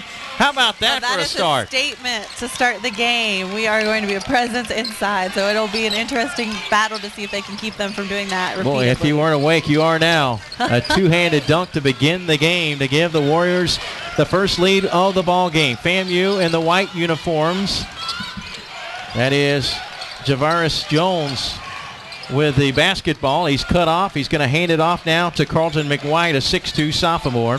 Again, for FAMU, it's Coates, DuPont, Jones, McWhite, and Anderson, their starting 5. Here's a wide open look. 3-ball on the way. No good by McWhite and rebounded by OCP. They've got some height inside with Dre Clayton, who got the rebound. He stands at 6'6". And OCP really looked to push it up the court quickly, and 3 goes up. Not the best look, but they surely have a post presence. Boy, Drake Clayton not only showed his height that time, but his muscle as he was triple teamed underneath the basket. And the 6'6 junior lays it in for his first 2 of the game. And OCP with an early 4-0 lead as we played almost a minute and a half of this first quarter of play. Bank shot wouldn't go down for DuPont. Rebounded by Orlando Christian Prep. Orlando Christian Prep defeated Academy at the Lake 78-27 in a region final to get here. They also defeated Faith Christian in their district championship. After a miss, it's followed in by Jordan Montgomery, the 6'3 senior, with his first 2 of the game. 3 of the 5 starters have scored for the Warriors, and timeout on the floor called by FAMU. They are coached by Eugene Granger in his 2nd year. Orlando Christian Prep coached by Reggie Cohn in his 4th year. And that's one of the things you see. You know, you do have some scorers that can score in double digits. You know, Isaac Cohen being one that can average about 13, 14 points a game. So if they can keep the scoring balance like they have in the past, it'll be a good showing for all the players for Orlando Christian. Well, meanwhile for FAMU, they have just one player that. They also have just one player in double figures, but they kind of lean on him. Trey Anderson averages 17 a game, also 3 rebounds and 1 assist. But you're right, for Orlando Christian Prep, Isaac Cohen, the only player that averages in double figures. But it's nice when you got another guy averaging 9, another guy averaging 8, 2 other guys averaging 7. Right. Good team balance. Yeah, absolutely. It's not like you can just shut the one down and expect everyone to do, whereas with FAMU, potentially shut Trey Anderson down, you might not have someone step up. So anything's possible, though. A shot from inside the arc is no good by Jakari DuPont, but FAMU keeps it alive, and that's going to be a travel. DuPont shuffled his feet and turns it over. Thought he was going to have a wide open layup, didn't. 5:50 left in the opening quarter. 6-0, you see the score. Orlando Christian Prep with the lead. FAMU's Trey Anderson a little shaken up. He's shaking at wrist, maybe jammed a finger. Looks a little disgruntled over there. Looking at his right hand as he works down low now. Justice Montgomery feeds it off to his brother, and Jordan knocks down a 3. That's 5 points for Jordan Montgomery, and a quick 9-0 lead for Orlando Christian Prep. And averaging, 8.6 points per game for Jordan. Kennesaw State commit. doing big things for this team early on. Kennesaw State, I know very well, out of the Atlantic Sun tournament, or Atlantic Sun Conference. That tournament is underway tomorrow, in fact, in Macon, Georgia. I know from my days broadcasting for the University of North Florida. Kennesaw also in with UNF and Mercer and Belmont, which is the #1 seed in that men's tournament. Let's see, Isaac Cohen got fouled down the lane, and he'll go to the line to shoot 2 shots. And knowing the A-Sun, coaching in the A-Sun for a year, I'll be driving through there later. Nice. Foul was called on Carlton McWhite. That's his first, team first. And here's a look at Cohen taking 2 shots. His first shot is no good. And that's, him missing that first free throw. We've watched 2 games take place earlier today, and both teams shooting almost 50%, a little over, a little under. And so hopefully free throws don't become an issue for either team in this contest. Isaac shoots 61%. As a team, they shoot 62%. So a little bit better than what we saw in that second game between Hawthorne and Union County. And a 3 up top gets FAMU on the scoreboard. A big 3 by Keandre Wilson, the 5'10 senior. And the Rattlers now trail 10-3. Meanwhile, another 3 missed badly by Jordan Montgomery. It goes out of bounds. They say last touched by FAMU. And the form looked good. Everything looked good about it. It just did not hit exactly where he wanted it to. Yeah, he squared up, had a good look at the basket, but you're right, just couldn't get it to go down. Clayton with it on the baseline, gets it back to Montgomery, and Jordan drives in, lays it in. He's got 7 points, Clarice, here in this first quarter. And, he is going to be drawing double teams down there in the paint, and his ability to keep his head up, find the open person is going to be crucial for their offense. A 3 in the right corner, no good by McWhite, rebounded by OCP, the #1 team in Class 2A according to Source Hoops. 2 versus 3 coming up in the other semifinal. That'll be a good one between Grandview Prep and Champagnat Catholic. OCP goes back to work inside, and it's Dimitri Thompson with 2 more. The 6'4 sophomore with 4.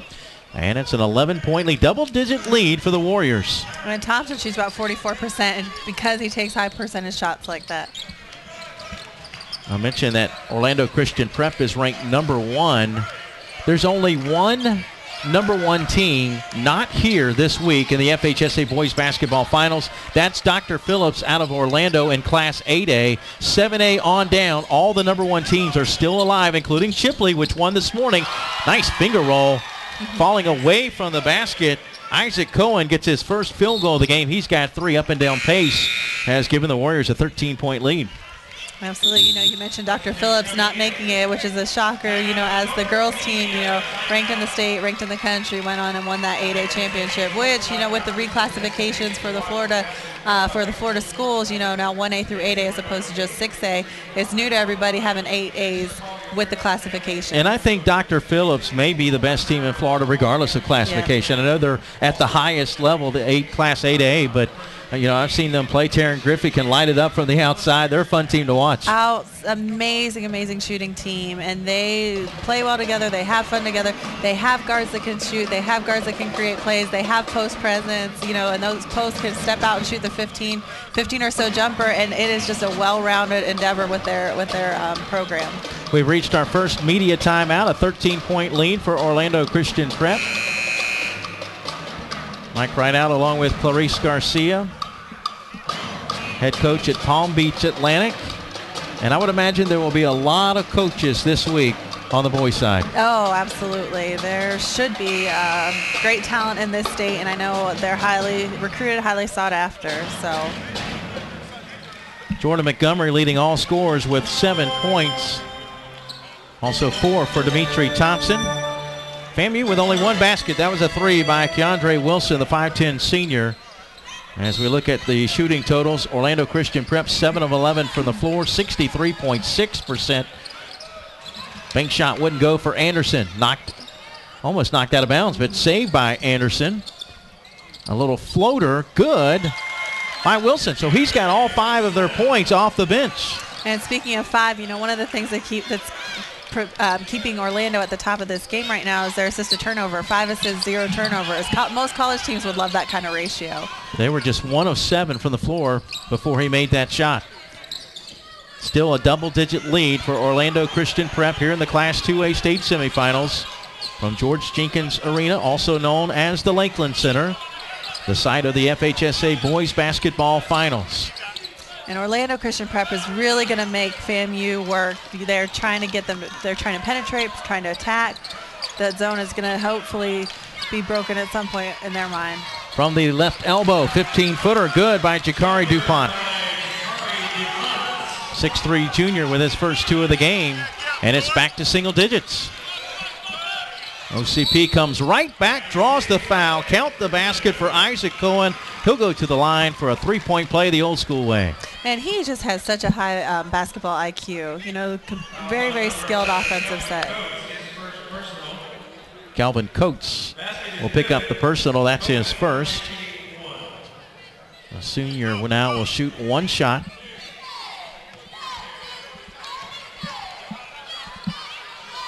And his free throw comes up short, but rebounded by Jonathan Joseph. Yeah, and as a 61% free throw shooter, you know, you got to work on that a little bit more. Get your team points when the clock is stopped. Wide open look, and why not? Justice Montgomery knocks down the 3. That's his first points of the game. His older brother with 7, and the 2 Montgomerys have outscored FAMU. It's always fun to see siblings play together and play together well, because you can either have a hit or miss with that. Well, they got 2 sets of brothers. Also, Dimitri Thompson and Dwight Thompson are brothers as well. Foul was called on Orlando Christian Prep. Adonis Henriquez, that'll be his first. That is the second team foul against, actually the first team foul, excuse me, against Orlando Christian Prep.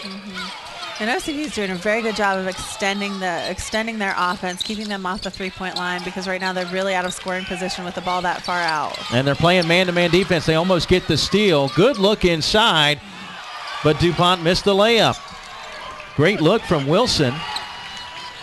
And here comes Orlando Christian Prep back to our right. Finger roll to the hole. Good for Justice Montgomery. What an outstanding offensive savvy, just to be able to avoid the defender and get up there. After a miss, the ball is rebounded by OCP. Cohen in the lane. No, but the follow good by Jonathan Joseph. He gets his first 2. And how about this first quarter? How about this layup drill? Yes. 25 first quarter points for the number 1 team in Class 2A. They lead FAMU in a big way. And Orlando Christian Prep, they're just so long and lengthy in their stature, and they're playing the passing lanes very well. And if you're FAMU, you have to do a very, very good job of getting yourself open on the wing so you can generate that offense. Orlando's Christian Prep's last loss came to a pretty good team, Mount Verde Academy, 49-40. At one time, I don't know where they are ranked now, according to Source Hoops, but they were considered the number 1 overall team in Florida. After a miss, ball kept alive, and the layup good for Drake Clayton. Oliver was so worried about drawing contact, Paul Pierce style, that he completely missed the layup. It only works if you make it. That's right. He tried to use his body to shield and protect, but he still missed it. So sometimes you just have to kind of go up aggressively. Absolutely. I really like how they're guarding ball screens. They're really hard hedging. I'm almost into a trap, but defensively, you can't let them split that. That's how you get easy points on the offensive end. That's Carlton McWhite, the sophomore, with his first 2 of the game. Follow, no good. It would have counted had it gone, but that is the end of the first quarter, and what a first quarter it was. That was a quick first quarter. It was, wasn't it? We didn't have a whole lot of fouls. That's the great thing about it. Orlando Christian Prep, 27, FAMU 9. We'll return to the Lakeland Center right after this on the FHSAA Network. We can get a player up here. Oh, that's good stuff. All right, perfect. Prepare a Wiley Ballard graphic. Do you want me to start the stream? Start the stream. Camera 3. Beautiful. We're coming in on 1.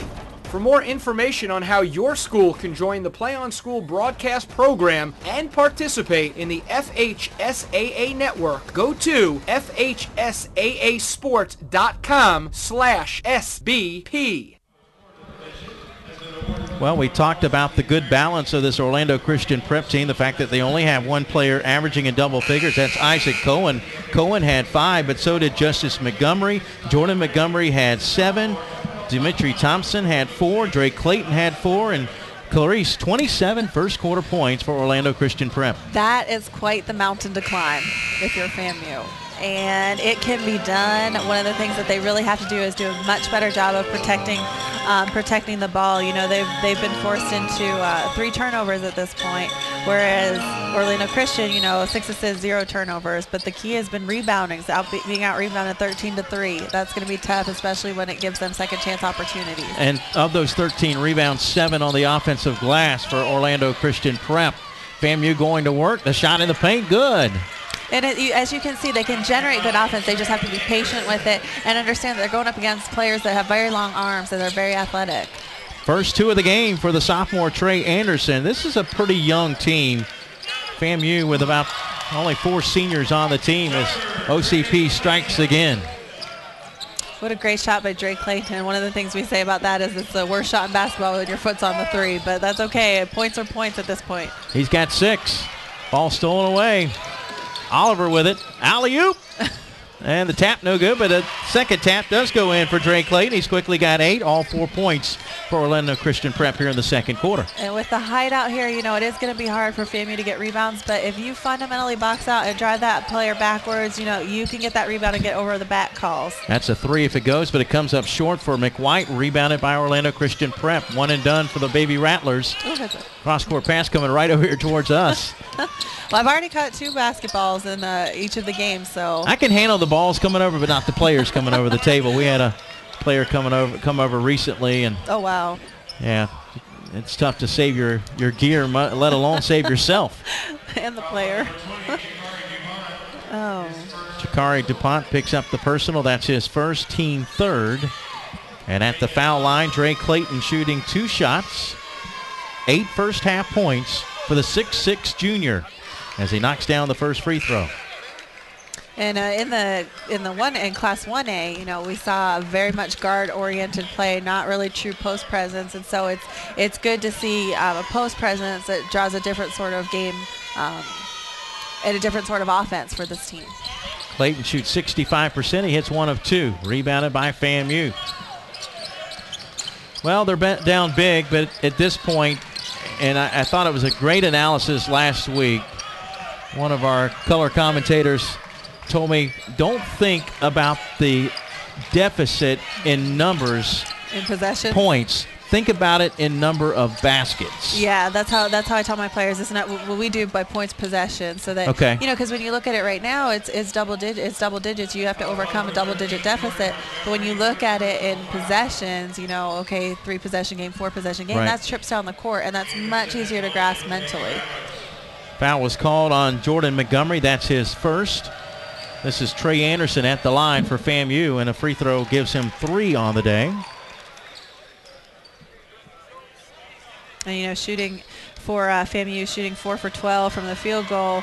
You know, you're only getting 12 shots up as opposed to the 20 field goal attempts by Orlando Christian Prep. But if 5 of those are threes and you're only 1 for 5, you're not going to be putting many points up on the board. Right. Big, strong rebound for Drake Clayton. It's been all Warriors so far here in the opening half of this Class 2A state semifinal. They have a 20-point lead, and we still have a lot of time left in this second quarter. And with Drake Clayton inside and the shooting on the outside, boy, this team's going to be tough to beat. He is a man among boys. 7 of his 11 in the second quarter. 22-point lead for the Warriors. Long 3, NBA range.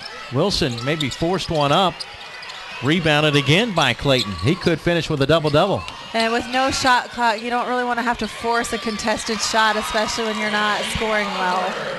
Reggie Oliver, 5'9" sophomore off the bench with his first 2 of the game. 24-point lead now. And you talk about coming off the bench, you know, if they keep this pace up with their scoring, you may see a bench clear. True. By the way, your officials for today, the referee, Bob Nelson out of Gainesville. Your umpires, Wade Clayton and Jeff Nakamura. I had to write that one phonetically. I would have butchered it personally. Checking out for FAMU is Jakari DuPont. Second foul on Jordan Montgomery. It's also the third team foul against Orlando Christian Prep. And for him to maintain a presence in this game, he really has to keep himself out of foul trouble. So that's smart for coach to sit him at this point in the game. Jones thought about a three, splits defenders, floats it up, no good. Rebounded by the Warriors. Cohen got it for OCP. Good defense back the other way just to knock it out of bounds. Last touch by Jake Bryant, the junior. And that was smart, smart defense. Get yourself back down the court. Don't allow easy transition layup, high percentage shot. I mentioned that we could have a 1-2 matchup in the championship game as a three in the right corner. No good by Dimitri Thompson, but kept alive by the Warriors. Count the basket with authority. Isaac Cohen really skied for that rebound, enabled an offensive board, and that's what you don't want to happen. Offensive rebounds turning into second chance opportunities and then scoring when the clock is stopped. So that's just a situation that they're really going to have to talk about in the huddle and for sure at half, how they're going to prevent that. The sophomore, Jonathan Joseph, at the line for a three-point play, and it's no good. Rebounded by Kelvin Coates. The foul was on Jake Bryant, his first. FAMU down 26 points. Just looking for something positive right now, Clarice. And that, it can be positive. They just need to be patient, not force things, and not panic. A floater. No good by Wilson. Outlet down the floor now. Here's Joseph. Little showtime. And what they do it well, and that is defense into transition points. Back-to-back dunks by the sophomore. And that three no good by Anderson. Ball saved by the Warriors. Already 40 first half points. There's a little momentum maybe. We'll see. Jake Bryant gets his first two of the game. Seems like OCP's trying to set up some sort of scoring record here. Yeah, it seems like at times they got 6 players on the floor, doesn't it? Absolutely. Great work of the basketball. They go inside to Cohen. He knocks down 2 more. He's got 7 first half points. You look at the scoring, 4 points, 6 points, 5 points, 7 points, You've got that balanced scoring, and that really contributes to the score that's on the board right now. Hand check foul called on Justice Montgomery. That'll be his first. 4th team foul. Each team with 4 fouls, and we've reached the media timeout. 3:25 to play in the half. Orlando Christian Prep 42, FAMU 14. 14 for the Baby Rattlers. They've got to find something to give them some momentum heading into the locker room. Absolutely. They're the game high, that they've scored is 69 points this year. And so at this pace, they're not really going to come close to that unless they can generate something. You can tell in their offense, they're trying to utilize a lot of ball screens. And the way Orlando Christian Prep is guarding them, if they're going to use it, they have to find a better way to do it. And they did that very last time. He split the screen, but then he took an off-balance jumper, and that's just, you've got to get something better off of that if you are going to utilize them. FAMU did get a big win to get here in the region final on Saturday night. They knocked off number 4 Trinity Christian out of Deltona, 67-52.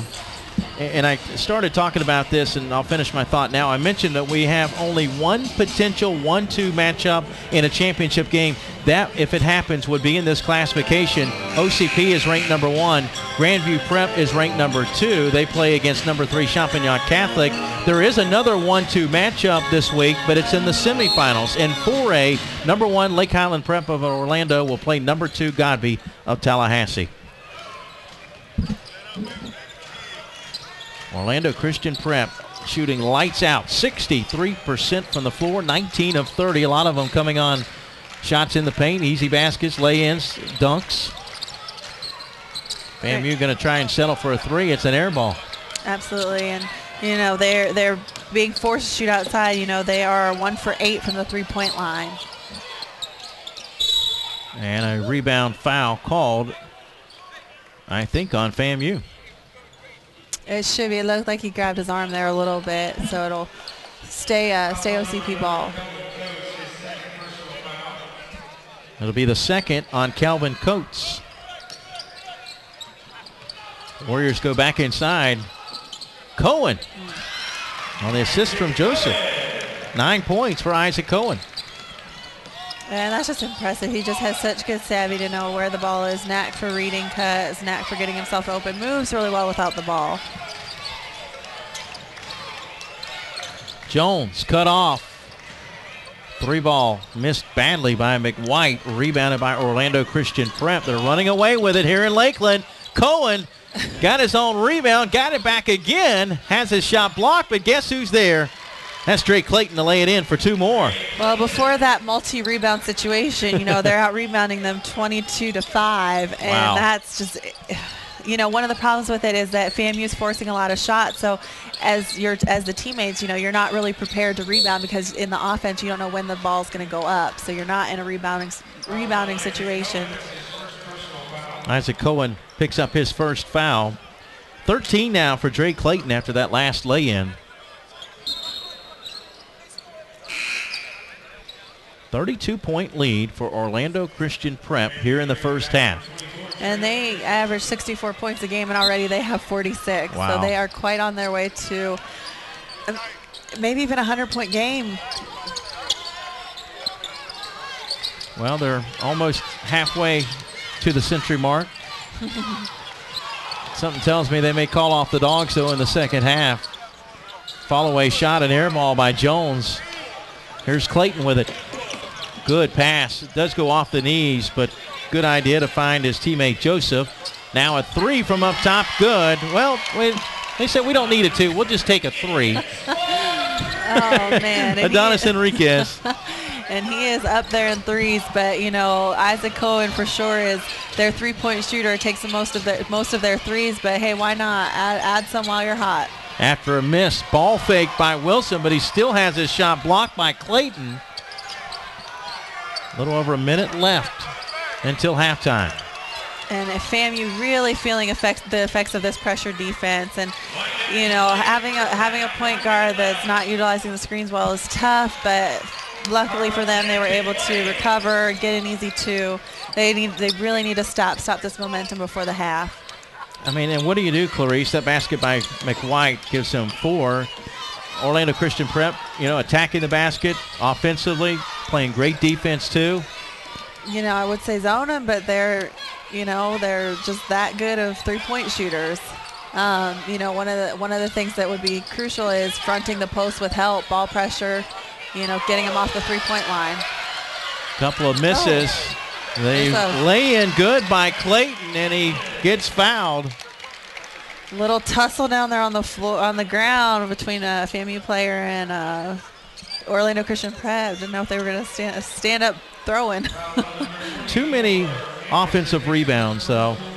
But you look at Orlando Christian Prep, 6'6", 6'4", 6'3", and then you got 6'2", 6'1", 6 foot for FAMU. Absolutely. You know, they are tall, they are strong, but again, it's a matter of positioning and footwork. Basketball is very much a game of footwork, and if you can position yourself and get there first, early position is so crucial in a game like this, especially defensively. You got to beat them down the floor, beat them to the blocks. Don't let them gain that position, because at that point, then they'll displace you, and so it'll be in your advantage. Foul was called on Trey Anderson, and that's the 16th point for Drake Clayton.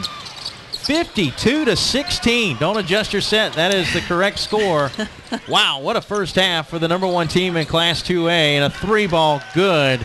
Boy, they needed that, Trey Anderson. All 6 of his points here in the second quarter. Absolutely, and as you can see, clock scored. He hit the shot, but it won't count. Man, they needed that one too. 52-19, our halftime score. It's been all Warriors in the first half. They are so exerting their will, and they are doing what they do well.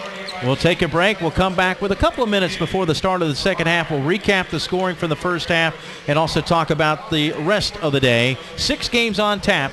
Day 1 of the FHSAA Boys Basketball Finals. You're watching it exclusively right here on the FHSAA Network. We can get a player up here. Oh, that's good stuff. All right, perfect. Prepare a Wiley Ballard graphic. Do you want me to start the stream? Start the stream. Camera 3. Beautiful. We're coming in on 1. For more information on how your school can join the Play on School broadcast program and participate in the FHSAA network, go to FHSAAsports.com/SBP.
Welcome back to the Lakeland Center. You see our halftime score. It's been all Warriors in the first half, 52-19. Let's take a look at the first half totals. And, well, take your pick. I mean, there's a lot of them there to choose from. 23 field goals in the first half. I thought the rebounds were big because, Absolutely. Clarice, of the 31 rebounds, 16 were on the offensive end. Yes, and if you convert those into just at the very least 2 points each, that's 30 points right there. And, you take away 30 points from this score, and you're only down a few. And you being a coach, I know you like this number. I can't show it on the screen, Can but I tell you the twelve assist-to-turnover assists. ratio? That makes me so proud as a coach, and I really want to go talk to the coach after the game and just say, how do you do that so well? But you can just tell they just so distribute the ball well. And how about Drake Clayton, a double-double already, 16 points, 11 boards. That's just outstanding basketball right there. Really, really being the true post presence that he can be. Meanwhile, Trey Anderson leading FAMU with 6 points. As we're ready for the start of the second half, 8 minutes up on the board. We'll play 2 8-minute quarters to determine who will play in the Class 2A state championship.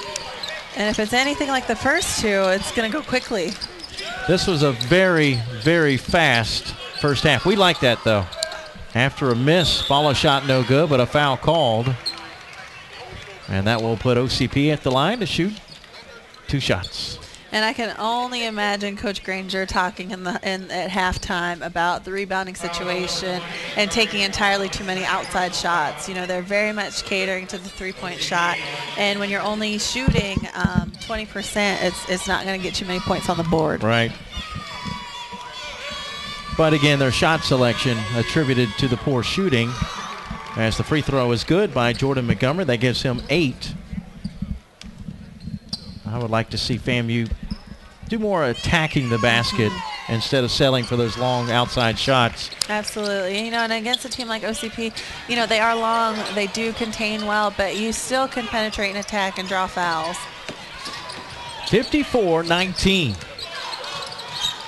That'll be a 2 if it goes. Shot was no good, though, by DuPont. Rebounded by OCP. Nice move. Great offensive move right there. Really read the defense, took what the defense gave him. And he's got double figures now. Isaac Cohen, the senior, with 11. Only 3 seniors on the roster for Orlando Christian Prep. Jordan Montgomery, Isaac Cohen, and also Dwight Thompson, who comes off the bench. No call there. Could have been one. Refs decided not to call it, and we're in a transition game down the other way. Oh, almost a tomahawk jam.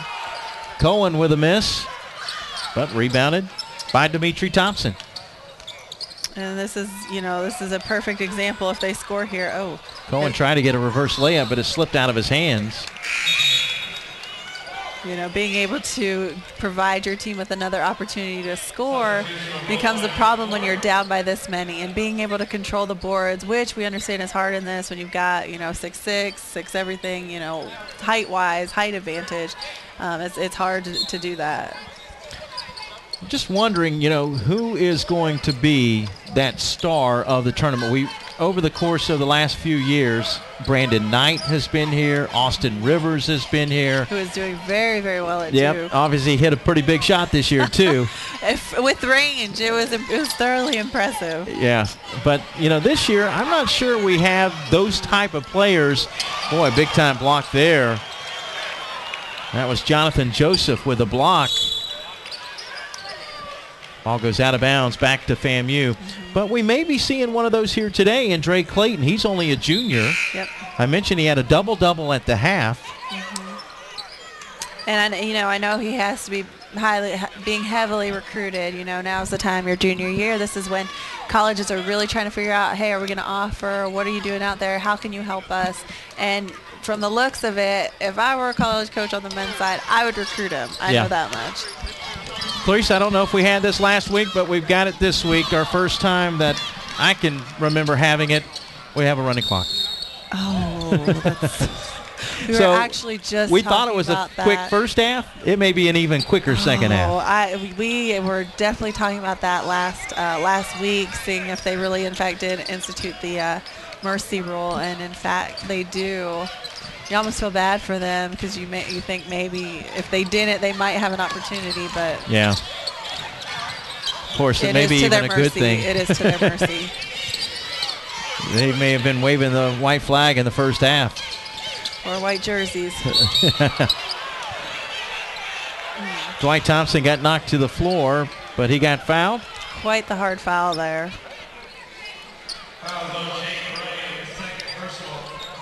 Foul called on Jake Bryant, will be his second. I think this is the first time I've seen a running clock in a basketball game. Ever? Yeah. Really? Since I've been coaching. Yep. First free throw good by Dwight Thompson. I guess there's a first for everything. Well, in a state semifinal, you would think you wouldn't see it. Absolutely. But then again, we're talking about Orlando Christian Prep. Mm-hmm. And I mentioned earlier what they did in their last game out in the region finals. They defeated Academy at the Lake 78-27. That is a three. At the looks of this, they are being very stingy with their point giving. And FAMU has had to earn every single point. Nothing has been easy for them this game. Trey Anderson with 9 for the Rattlers. Boy, how about the baseline drive and the two-handed dunk by the sophomore, Jonathan Joseph. That's his third dunk of the game. Oh, my goodness. 3 of his 4 field goals have come on dunks. We did not see much dunking in the last game. I know that much. It was definitely guard-oriented, but it's thoroughly impressive to see these guys elevate, be able to knock those sorts of shots down. We've even seen a foul on the dunk. Follow shot underneath, blocked out of bounds by Dimitri Thompson. Ball will remain with FAMU. Clock continues to run, under 3 minutes to play in the third quarter. I don't even know if we'll get a media timeout in. Shouldn't they stop it for the media timeout? I think the officials may not even realize that it's because that's under 4 minutes. Baseline shot no good by Anderson, knocked out of bounds, last touched by FAMU. You know, on the flip side, you know, the good thing for OCP is that I know there are players that don't get a lot of minutes. And so this is a prime opportunity for them to experience that on this stage. And as a starter, you know, you really want to do that for the people who push you in practice every day. It's a really good opportunity for them, you know, to get their time on the court. You know, they earn it, and when the starters can increase the lead like this provides them that opportunity. Nice play there by Adonis Enriquez. Faked the pass outside and drove inside. One of those players off the bench now, number 4 up top of the key, Sean Rios in the game for the first time. That's a 2 if it goes. McWhite can't hit the shot. OCP comes away with it. Under 2 minutes to play in the third quarter. And that's 2 for Reggie Oliver, the 5'9" sophomore with 4. And I love how OCP transitions. You see the guards out on the wings. You know, you have those 2 outlet options. Kick it up the court, 2-on-1 situation. Beautiful transition right there. Last touch by Joseph. And now we're going to have our media timeout with 1.5 minutes to play in the third quarter. Boy, we thought the first half was quick. We're almost done with the third quarter. A running clock here in the second half.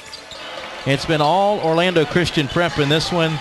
They led 52-19 at the half. They did, and right now at this point in the game, you know, with 1:30 left in the third, they average, like we said, 64 points a game, and you know they have now matched that. And I can't foresee them not scoring any more points. So it'll just be interesting to see how much they actually end up putting on the board.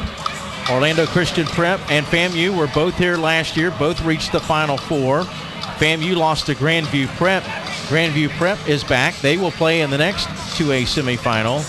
Orlando Christian Prep lost in the semifinals last year to eventual state champion Summit Christian. But now, I've already written them in pen. Orlando Christian Prep will play the winner of our next game between... Once it's in pen, you can't reverse it. Hey, I think it's a pretty safe bet right now. 40 points. If I were allowed to bet, I would bet you no. You'd have to take those odds, wouldn't you? Oh, man. Enriquez with a rebound. Good play. Very smart offensive move. You know, although he could have gone up and drawn the foul, he didn't. He outsmarted the defender. Jonathan Joseph with 10 off the bench. Long 3. Couldn't get the bounce. Anderson with a miss. Oh. Well, he found his teammate, but he was out of bounds. I saw that last week. One of the teams had a player standing out of bounds, kind of where the ball rack is over there in the corner in the Gatorade coolers, and wasn't on the court, but the player threw it to her because she thought it was her teammate. And everyone in the gym's like, "What are you doing?" But that, you see a white jersey and you just chuck it, and then you realize, they're not so much on the court. Ball knocked out of bounds. Last touch by Orlando Christian Prep. It's going to be interesting. You say there's a number 2, number 3 matchup in the next game. So for Orlando Christian to almost have fresh legs coming into that game might be a factor in the outcome of it. Also an advantage. Boy, nice move by Reggie Oliver falling away from the basket. He's got 6, 4 in the quarter. But not only the quick game, but the opportunity to scout the next game too. Absolutely, for sure. It's huge for them. So I'm looking forward to broadcasting that game tomorrow at 2:35, the 2A state championship. Well, they're not even going to be able to inbound the basketball. That's the end of the third quarter. 68-22, Orlando Christian Prep rolling in this one. You down with OCP? We'll be back right after this on the FHSAA network. We can get a player up here. Oh, that's good stuff. All right, perfect. Prepare a Wiley Ballard graphic. Do you want me to start the stream? Start the stream. Camera 3. Beautiful. We're coming in on 1.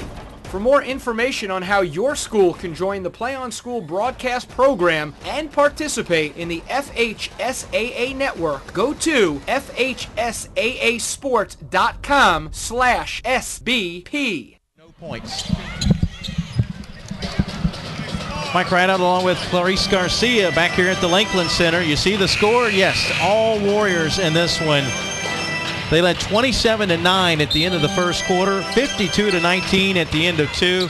Now 68-22 at the end of 3 quarters of play. We've got a running clock here in the second half. it has been a game of rebounds, second chance opportunities, 3-point shots made, 2-point shots, post presence. You name it, OCP has done it. They've done just about everything right. 12 points now for Trey Anderson. He's hit 3 behind the arc.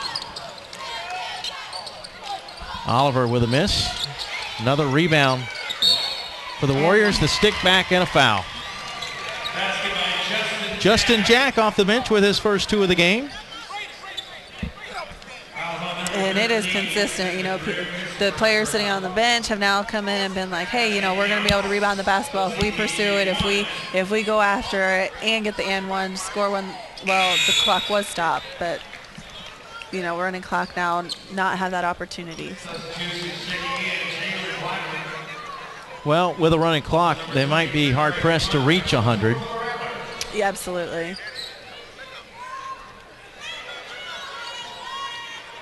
Actually, they only had 16 points in that third quarter because of the running clock. That's their only enemy today. Yeah. You know, usually it is a factor for teams, you know, especially without a shot clock. You do delay game, those sorts of things, but, you know, running clock isn't quite your friend either. Wide open look. Baseline shot, no good by Sean Rios. Rebounded by FAMU and a foul in the backcourt against Rios. Trying to put some points on the board. Everyone else has. Why not? Well, let's see. 1, 2, 3.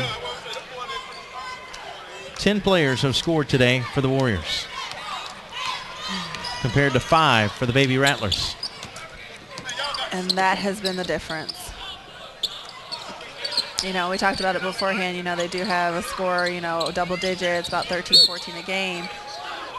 That almost went in. Ed, I thought I had a chance. But, you know, we talked about it. It's just that well-balanced scoring effort, you know, and the ability for them to be very unselfish with the ball and have as many assists as they do. Keandre Wilson at the line for FAMU. First free throw is no good. All 5 of his points came in the first quarter. And those were 5 of 9. So. And he hits 1 of 2 from the foul line.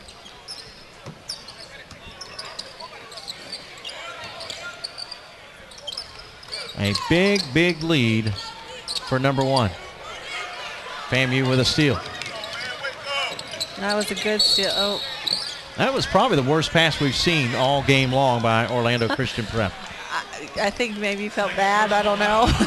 give them an opportunity. But you're right. He threw it right to him. You know, and in the last grouping of games, you know, in 1A, it was, I think they were all battling to see who could turn the ball over the most, you know, 17, 20, 22, 19. Definitely turnover happy games. Coming up in the next one, scheduled for a 4:30 start time, but it might start a little bit earlier. The 2A semifinals between number 2 Grandview Prep of Boca Raton and number 3 Champagnat Catholic out of Hialeah. Kelly Neff will handle the play-by-play, and Will White will provide the color analysis. What a block. For a second, you know, you're at FAMU, you think that shot might go in, might have a chance, and then from out of nowhere, just player rising up and swatting it backwards. This is quite demoralizing. It's been a demoralizing day for the Baby Rattlers. It has been, you know, but give them credit. You know, they're not giving up. You know, they're still playing hard, trying to play within their means. Dwight Thompson got fouled on his way to the basket. That ref did not like that Euro step. Actually, no, excuse me, that was not. I thought they had called a foul. Media timeout. Under 4 minutes to play in the game. And we'll keep it right here. We'll check and see if Thompson had gotten, I thought Thompson got fouled on his way to the basket. Yeah. As they called the foul on, they did call a foul on FAMU, Jalen Blackman. And we'll see if that will give Dwight Thompson 2 shots. And, you know, we talked about the rebounding differential, you know, 35-10, you know, 16 offensive rebounds, you know, and of those 35, Dre Clayton has 11 of them, and, you know, he is now sitting on the bench with a double-double. So,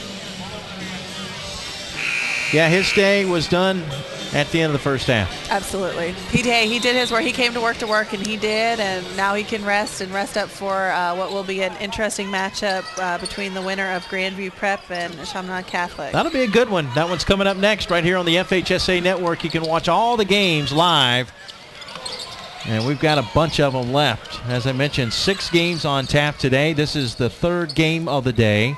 A floater no good by Mike Tolbert, a freshman, getting his first minutes of the game. 4 games tomorrow, 4 games on Thursday, 6 on Friday, and 4 on Saturday. Championship day on Saturday. You know, they did FAMU again right there, you know, launches up another 3, and they're shooting 21% from the 3-point line, and it has not been a high percentage shot for them today. And maybe any other given night they're shooting a little higher percentage with that, and those go in. But against a team like OCP, when you're forced to shoot that and you're not shooting well, it's not going to be a good day for you. FAMU had 14 losses, but yet here they are in the Final Four, so give them credit. It's been a good season. Absolutely. For Coach Eugene Granger. Second year. In fact, 2 years he's led them to back-to-back Final Four appearances. Absolutely. You know, and that's quite telling. You know, he went to Lake Howell, or he went to went to Charleston Southern, graduated there, surely got a good education, knows the game, just needs to be able to have players that can execute the game plan. Ball followed in by Winston McGriff. That's the first of the game for Winston McGriff Jr. And how about this? FAMU has outscored OCP 6-5 in the quarter. Wow. Only problem is they're down by almost 50 points. with a running clock. With a running clock. I was trying to give some positives out there for the FAMU viewers. And, you know, you just look at them, you know, they're still battling, you know, taking it to the rim. Solid effort on their part. You know, there's just sometimes when, like we talked about earlier, and, you know, in the other games, some teams you match up really well against and other teams you really just don't, you know. But for them to make it this far is a true testament to their hard work and their dedication.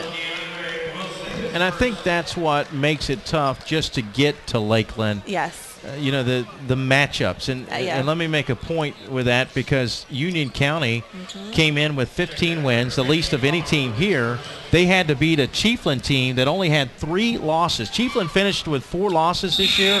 3 of them were to Union County. Yes, absolutely. And any given night, and that's one of the things you like to think that when you play a team multiple times, you increase your chance of beating them. And sometimes that's true, sometimes it's not. It just depends. And, just hand it to FAMU. One of 4 teams to make it out of 32 teams. Right. So they did their work. They did it well. And as a player, as a coach, you have to be able to step away from the game. And I think John Wooden said it best. Success is knowing that you did your personal best and being able to look at yourself in the mirror at the end of the day and said, I gave 100%. And if FAMU can look at themselves in the mirror and say, I did all that I could, laid it all out there, no regrets, then you got to walk away and chalk that up as a success. And it would be interesting to hear Coach Granger talk in the postgame about his thoughts on how he felt his team played today. He just played against a superior team. Absolutely. Absolutely. And you often wonder, does the reclassification help teams like FAMU, putting them in the same bracket in the same district as OCP, or keeping them in that district? 6 seconds left in the game.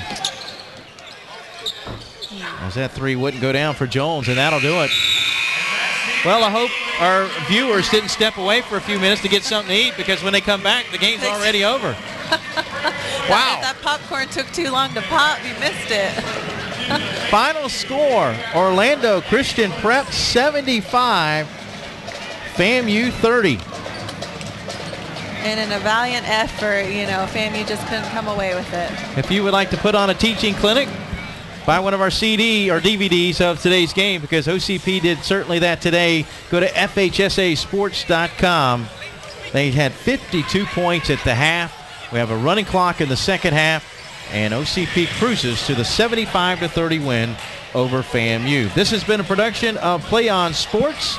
Coming up next, number 2 Grandview Prep and number 3 Champagnat Catholic. Once again, the final, the Warriors of Orlando Christian Prep 75, the Rattlers of FAMU 30. Now speaking from my broadcast partner, Clarice Garcia. Coach, it was good to work with you today. Thank you so much. Had so much fun. We didn't get to work with each other that long, but I enjoyed it. For the guys, the rest of our Play On Sports crew, I'm Mike Rideout. Have a great day, everybody. So long for now from the Lakeland Center.